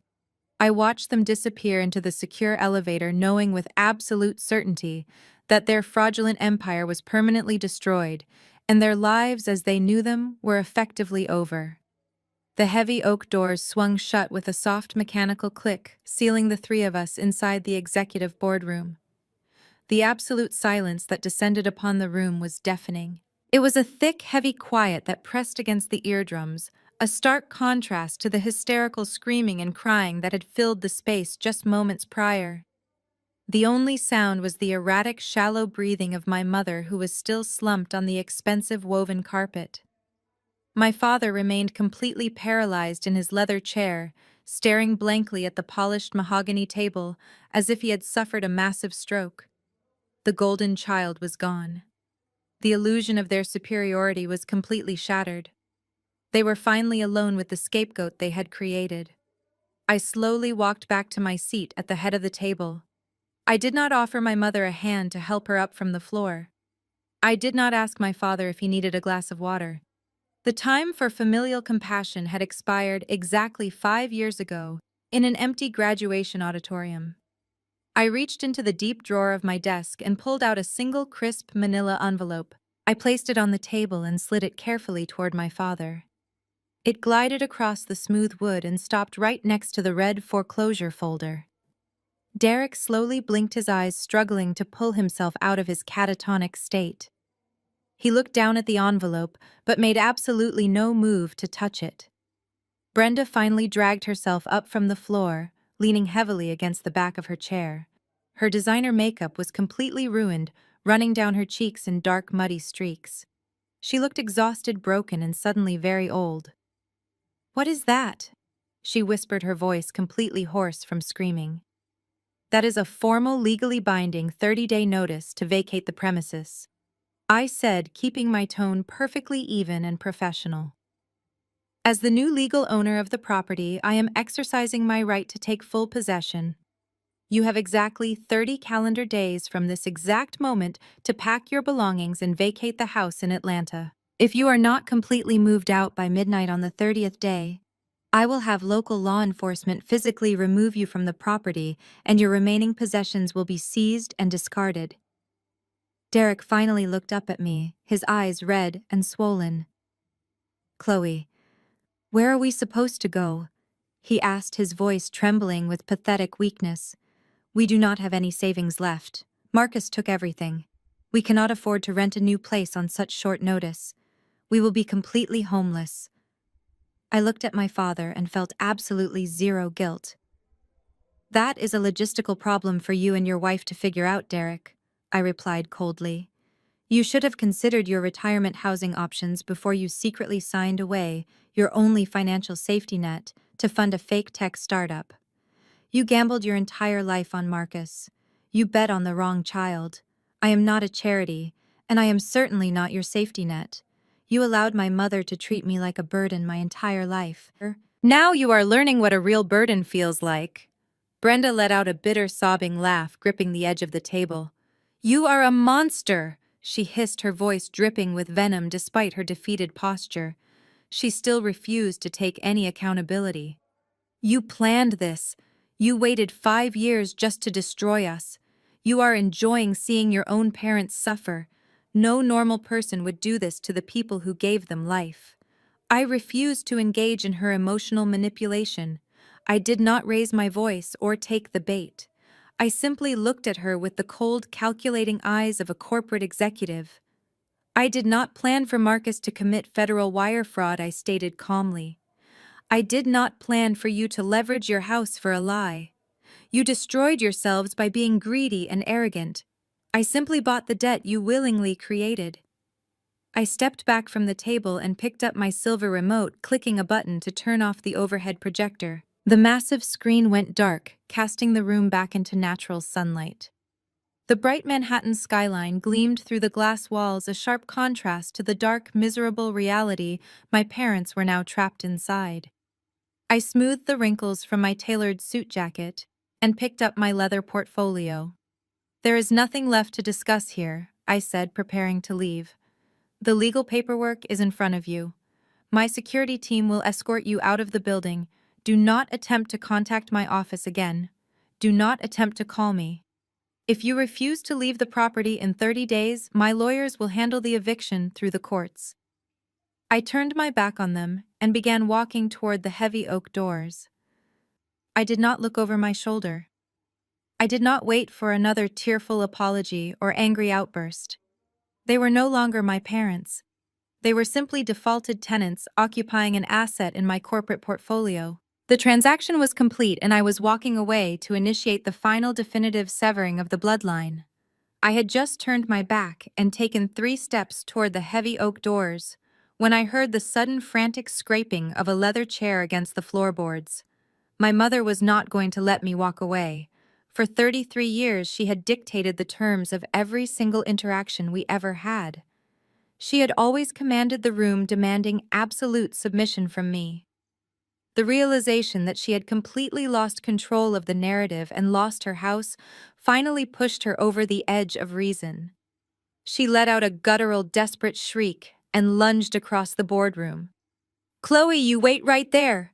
Brenda screamed, her footsteps thudding heavily against the woven carpet. "You do not get to walk away from me. I am your mother, and I demand that you fix this right now." She reached out wildly, her hands hooking into the expensive fabric of my tailored suit jacket, trying to forcefully yank me back around to face her. It was a pathetic, desperate bid to reassert physical dominance when all her emotional and financial power had been stripped away. But her fingers barely grazed the silk of my blouse before Renee and two massive corporate security guards materialized from the hallway. They moved with terrifying efficiency. One guard stepped smoothly between us, blocking her path entirely, while the other grabbed her outstretched arms and firmly pinned them to her sides. Brenda thrashed against them, kicking her legs and screaming that I was an ungrateful monster who was destroying the family. Derek had finally stood up from his chair, but he remained frozen on the other side of the mahogany table, too weak and cowardly to intervene. He just watched his wife completely unravel in the middle of my executive suite. I slowly turned around, brushing my shoulder where her fingers had almost touched me. I looked at the frantic, struggling woman being restrained by my security detail. She looked completely unhinged, her face twisted in rage, her hair wild and her designer clothes rumpled. This was the woman who had terrorized my childhood. This was the woman who had made me feel so incredibly small for so many years. I felt a profound sense of liberation watching her finally experience the exact helplessness she had inflicted upon me. "Let her go," I instructed the guards, my voice calm and echoing in the large room. The security guards immediately released her and took a step back, but remained close enough to intercept if she tried to attack again. Brenda stumbled forward, catching her balance. She was breathing heavily, glaring at me with a mixture of intense hatred and absolute terror. She opened her mouth to hurl another venomous insult, but I raised a single hand and silenced her completely. "You do not get to demand anything from me ever again," I said, my words striking her like physical blows. "You spent my whole life making me feel like I was never enough. You ignored my achievements, you belittled my goals, and you threw away my graduation just so you could fiercely protect a son who was absolutely nothing. You enabled his arrogance, and you funded his delusions because you needed a golden child to worship. You sacrificed me on the altar of his ego, and you honestly thought I would just disappear and let you get away with it." I stepped closer to her, invading her space and forcing her to look directly into my eyes. "I am the consequence of every terrible choice you ever made, Mom." I continued, my voice dropping to a harsh, icy whisper. "You built your entire identity around Marcus being better than me. Now Marcus is going to a federal penitentiary, and you are being evicted from your home by the very daughter you threw away. I want you to remember this exact moment when you are packing your boxes. Enjoy the ashes of your golden child." I did not wait for her response. I turned around and walked straight through the heavy oak doors, leaving the boardroom and my toxic family behind me forever. I strode down the glass hallway, my stilettos clicking sharply against the polished marble floor. Renee followed close behind, quietly confirming that the legal team was already initiating the foreclosure protocols. I stepped into the private executive elevator and pressed the button for the lobby. As the doors slid shut, I caught one final glimpse of my parents standing defeated in the ruins of their own greed. The high-speed elevator plunged downward, taking me away from the wreckage.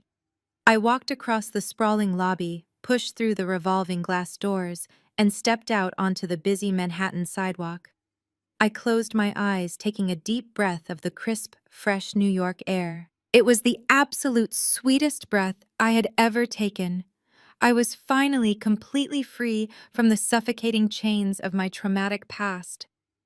6 months passed since that explosive meeting in the boardroom. The wheels of the federal justice system turn slowly, but they grind exceedingly fine. Because the evidence against them was so overwhelming and airtight, neither Marcus nor Chelsea ever saw the inside of a trial courtroom. Their respective defense attorneys took one look at the digital trail, the forged signatures, and the recorded confessions from my boardroom, and immediately advised them to take a plea deal. There was absolutely no defense strategy that could explain away the deliberate interstate transmission of entirely fabricated financial documents to a major private equity firm. The prosecution did not need to build a complex case because Marcus and Chelsea had perfectly gift-wrapped their own federal convictions. The sentencing hearing took place on a cold, overcast Tuesday morning in a federal district court. I did not attend. I had absolutely no desire to witness the final pathetic whimpers of their shattered egos. I simply received a comprehensive summary report from my corporate legal team. According to the court transcripts, Marcus stood before the federal judge and attempted to use his classic charm one final time. He delivered a tearful, completely insincere apology, blaming his actions on the immense pressure of the tech industry and a desperate desire to simply provide for his family. The judge was completely unmoved. He saw right through the narcissistic facade, noting the sheer scale of the deception and the blatant manipulation of his own parents. The judge handed down a sentence of 8 years in a federal penitentiary, followed by 5 years of supervised probation and an order for massive financial restitution. Marcus was immediately remanded into federal custody, his golden child status utterly useless in a cell block. Chelsea's legal strategy was equally disastrous. She continued to aggressively play the victim card, leaning heavily into the narrative that she was a terrified, abused wife forced into signing the documents. But federal prosecutors are not easily fooled by white tears. They presented the judge with the massive email chains Chelsea had personally authored, actively coordinating the loan fraud, and detailing how she planned to spend the illegally obtained money. They showed the court the falsified tax returns she had personally altered. When her wealthy family learned the true staggering depth of her financial crimes and the sheer embarrassment it would bring to their country club reputation, they completely cut her off. They refused to post her bail, and they refused to pay for her high-priced defense attorney. Abandoned by her family and exposed as a willing co-conspirator, Chelsea was sentenced to 4 years in a minimum security federal prison facility. Her leased luxury SUV was repossessed, her designer clothes were auctioned off to pay her creditors, and her elite social status was permanently erased. The empire of lies they had built together was systematically and completely dismantled. The tech startup was officially liquidated by the state, though there was virtually nothing of value left to seize. The original investors filed massive civil suits against Marcus, though they would likely never see a single dime of their money returned. The house of cards had completely collapsed, leaving nothing but a massive crater of debt and destroyed reputations. My parents, of course, did not escape the fallout. After the boardroom confrontation, they returned to Atlanta and were forced to face the horrifying reality of their situation. True to my word, I did not answer their frantic phone calls or respond to their desperate emails begging for forgiveness and a second chance. The 30-day eviction notice stood firm. Without the financial support of their golden child, and with their credit completely ruined by the massive defaulted home equity loan, they had no options left. They spent their final days in the colonial home frantically packing their belongings into rented moving trucks. They were forced to sell most of their furniture and valuables just to afford the deposit on a tiny, cramped 2-bedroom apartment in a much less desirable neighborhood. They lost their prestigious status in their suburban community. They could no longer host their lavish backyard barbecues or brag to their friends about their highly successful tech founder's son.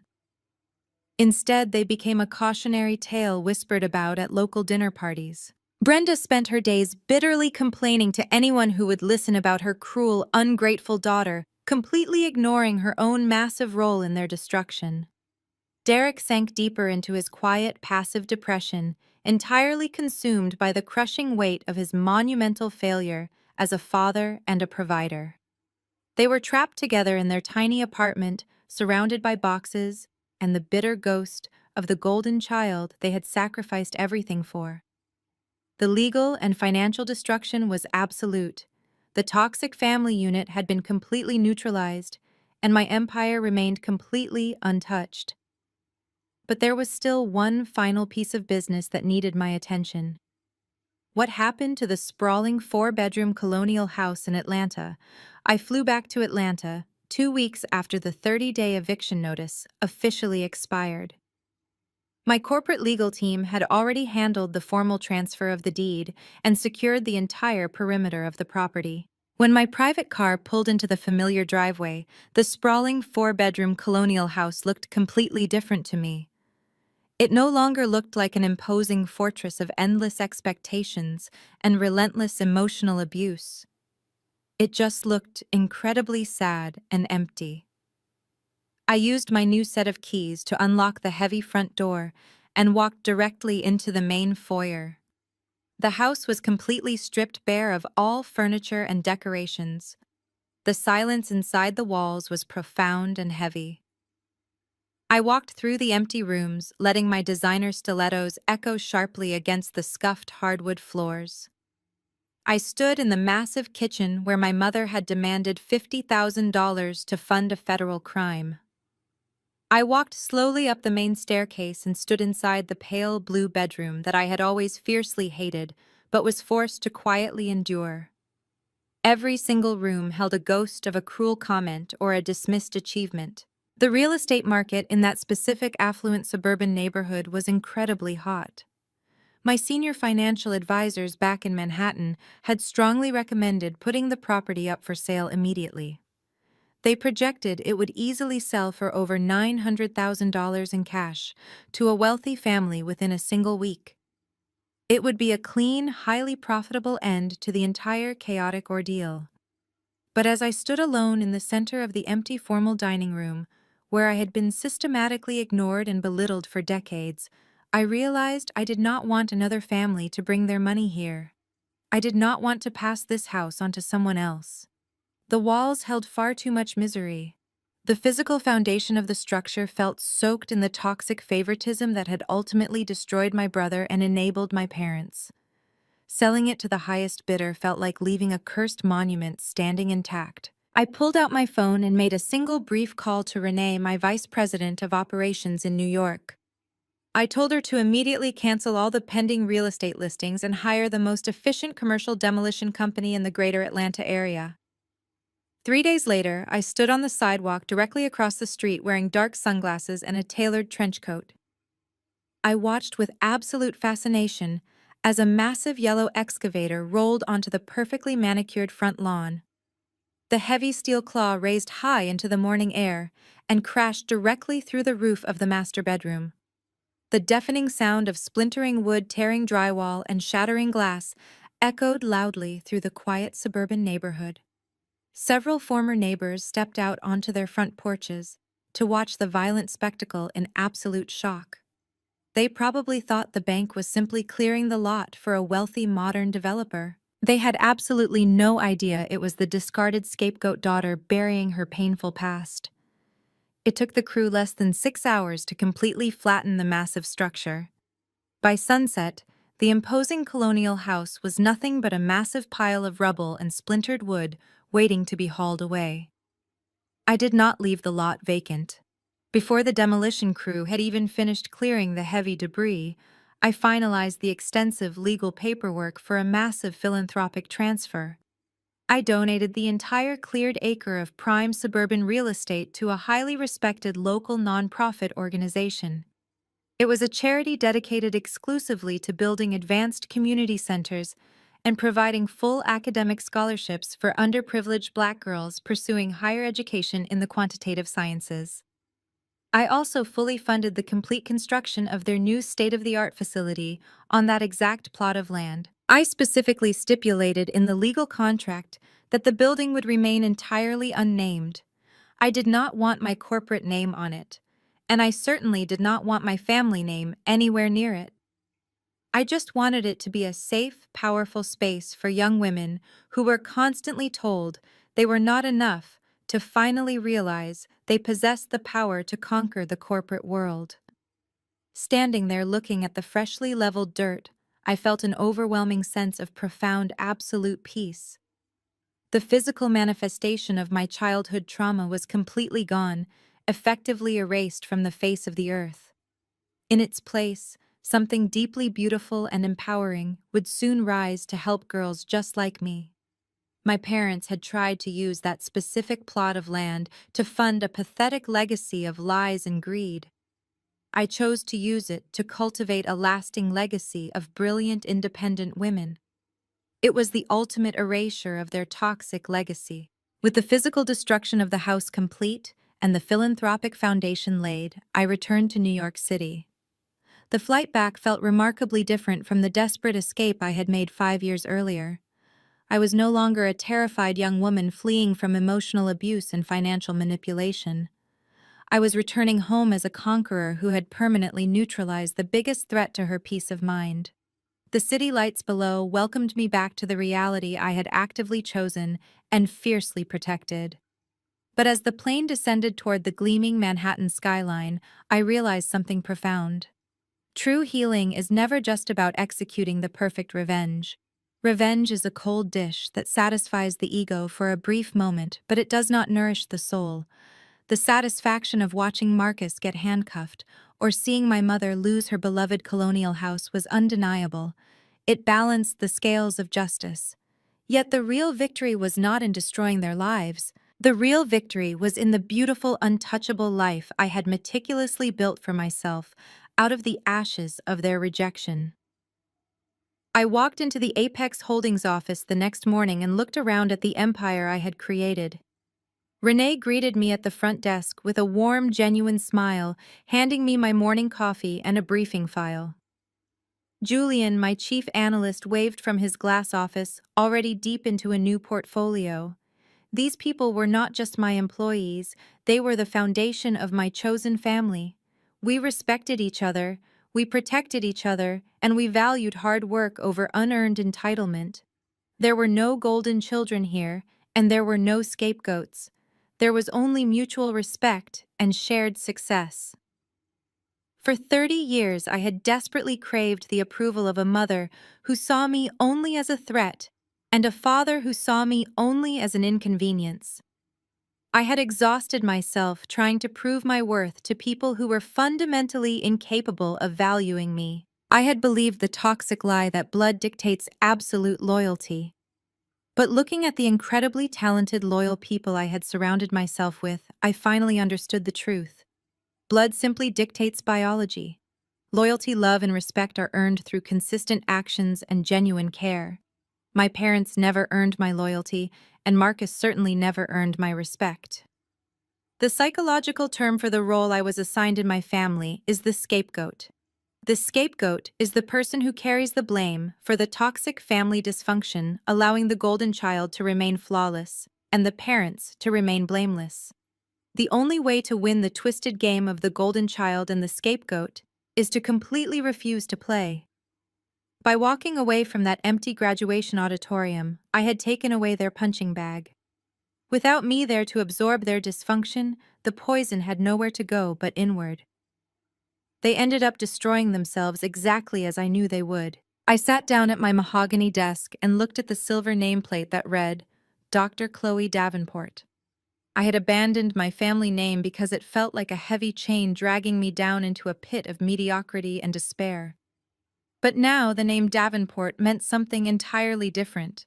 It stood for resilience, independence, and absolute corporate power. I had forged this identity in the fires of their betrayal. I had taken the raw, agonizing pain of being unloved and transformed it into a multi-million-dollar private equity firm. I had become a woman who could not be manipulated, bullied, or broken.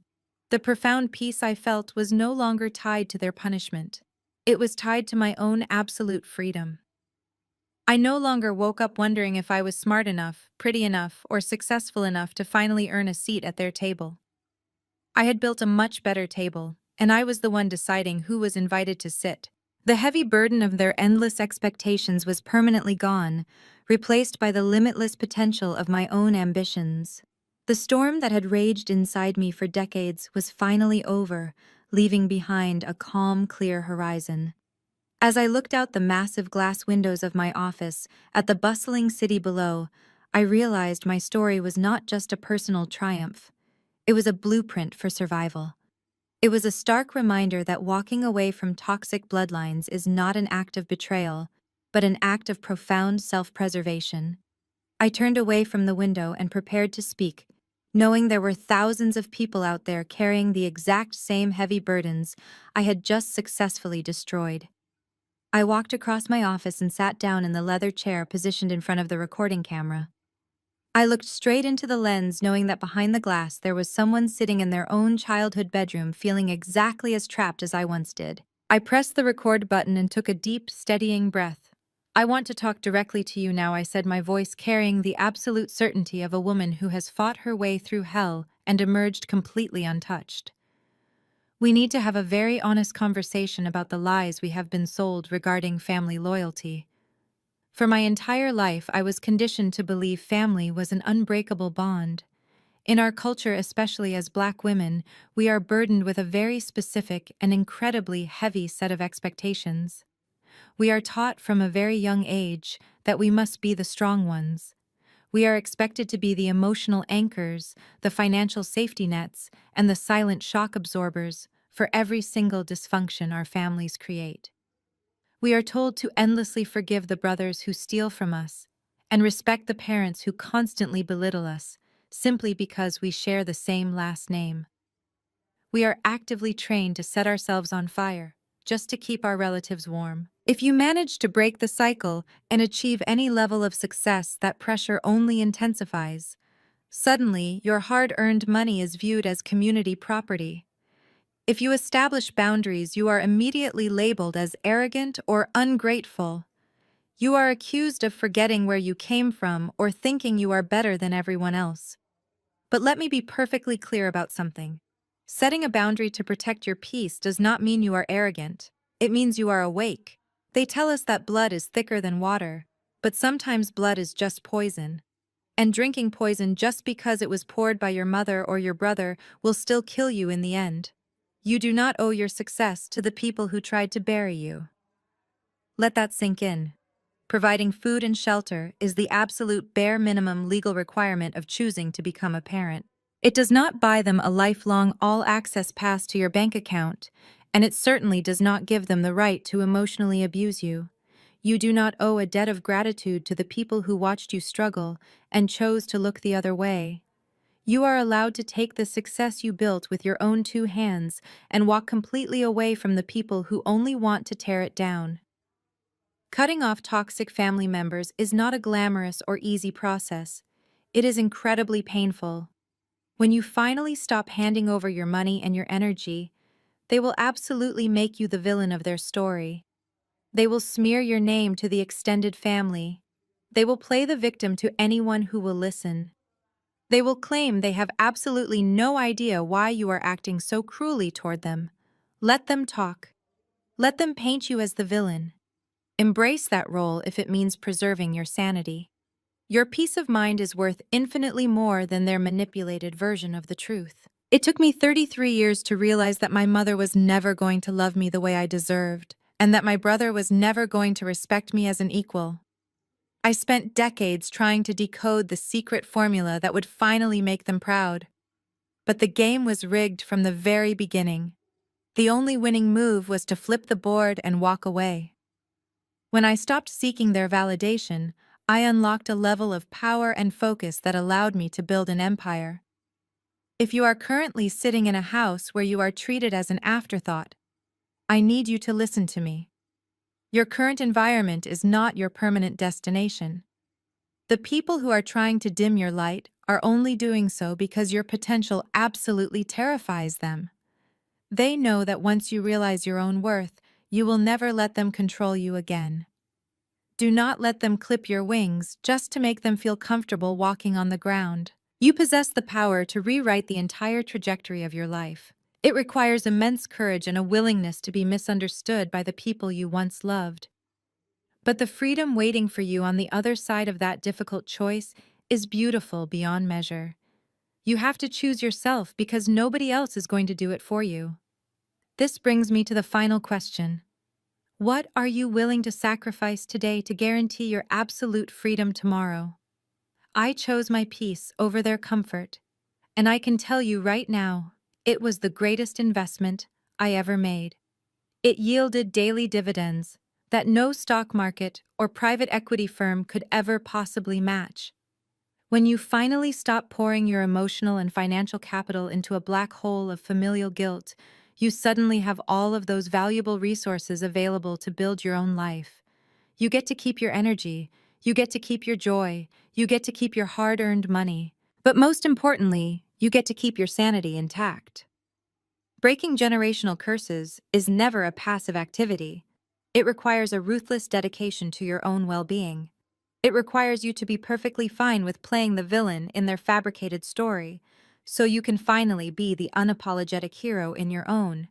It means looking directly at the people who share your DNA and realizing that your ultimate loyalty must always be to your own future. Now I want to turn this conversation over to you. I want to hear from the people watching this who know exactly what it feels like to be the designated family scapegoat. The ones who were constantly told they were too demanding, or too ambitious, or just fundamentally not good enough to earn basic respect.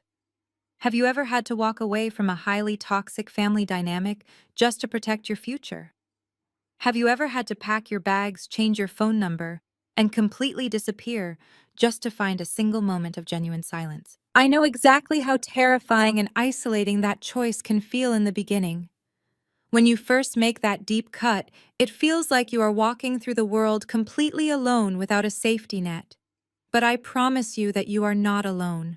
There is an entire silent army of us out here who have walked through that exact same fire and come out completely unburned on the other side.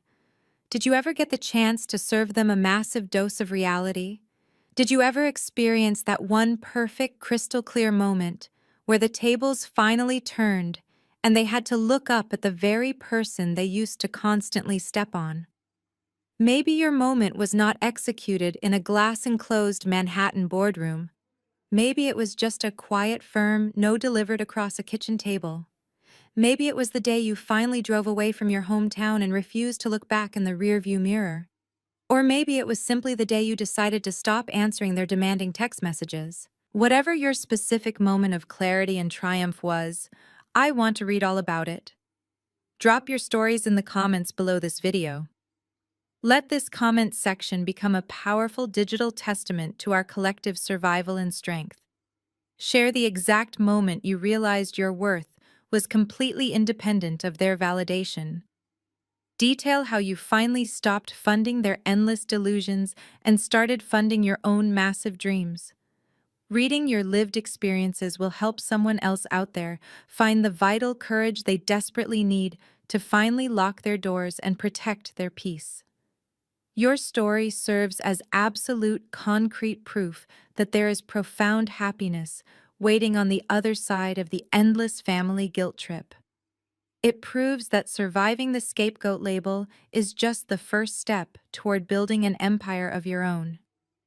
We are actively building a global community of cycle breakers here. We are proving every single day that you can completely rewrite the pathetic narrative you were handed at birth. If this story resonated with you, if you deeply understand the heavy emotional cost of cutting the cord and the absolute liberation that immediately follows, then hit that like button. Subscribe to the channel if you firmly believe in taking your power back and building a magnificent table where you are always the guest of honor. Share this video with a friend or a colleague who might be silently struggling with a toxic family dynamic right now. Let them know they have official permission to walk away. Show them they have permission to choose themselves without an ounce of guilt. I will be back very soon with more stories from the boardroom and more high-level strategies for protecting the empire you are building. Keep your head held high and keep your boundaries absolutely impenetrable. Until next time, remember one very crucial thing about dealing with the people who tried to break you. You do not need to waste your precious energy seeking direct vengeance against them. You simply need to outgrow them completely. Because the absolute best revenge is massive, untouchable success. The profound saga of Chloe and her family serves as a masterclass in one of life's most difficult but necessary lessons. Biological ties do not obligate you to endure toxic abuse, and severing those ties is often the ultimate act of self-preservation. For generations, society has pushed the narrative that blood is thicker than water, placing an immense and unfair burden on individuals to endlessly forgive manipulative relatives.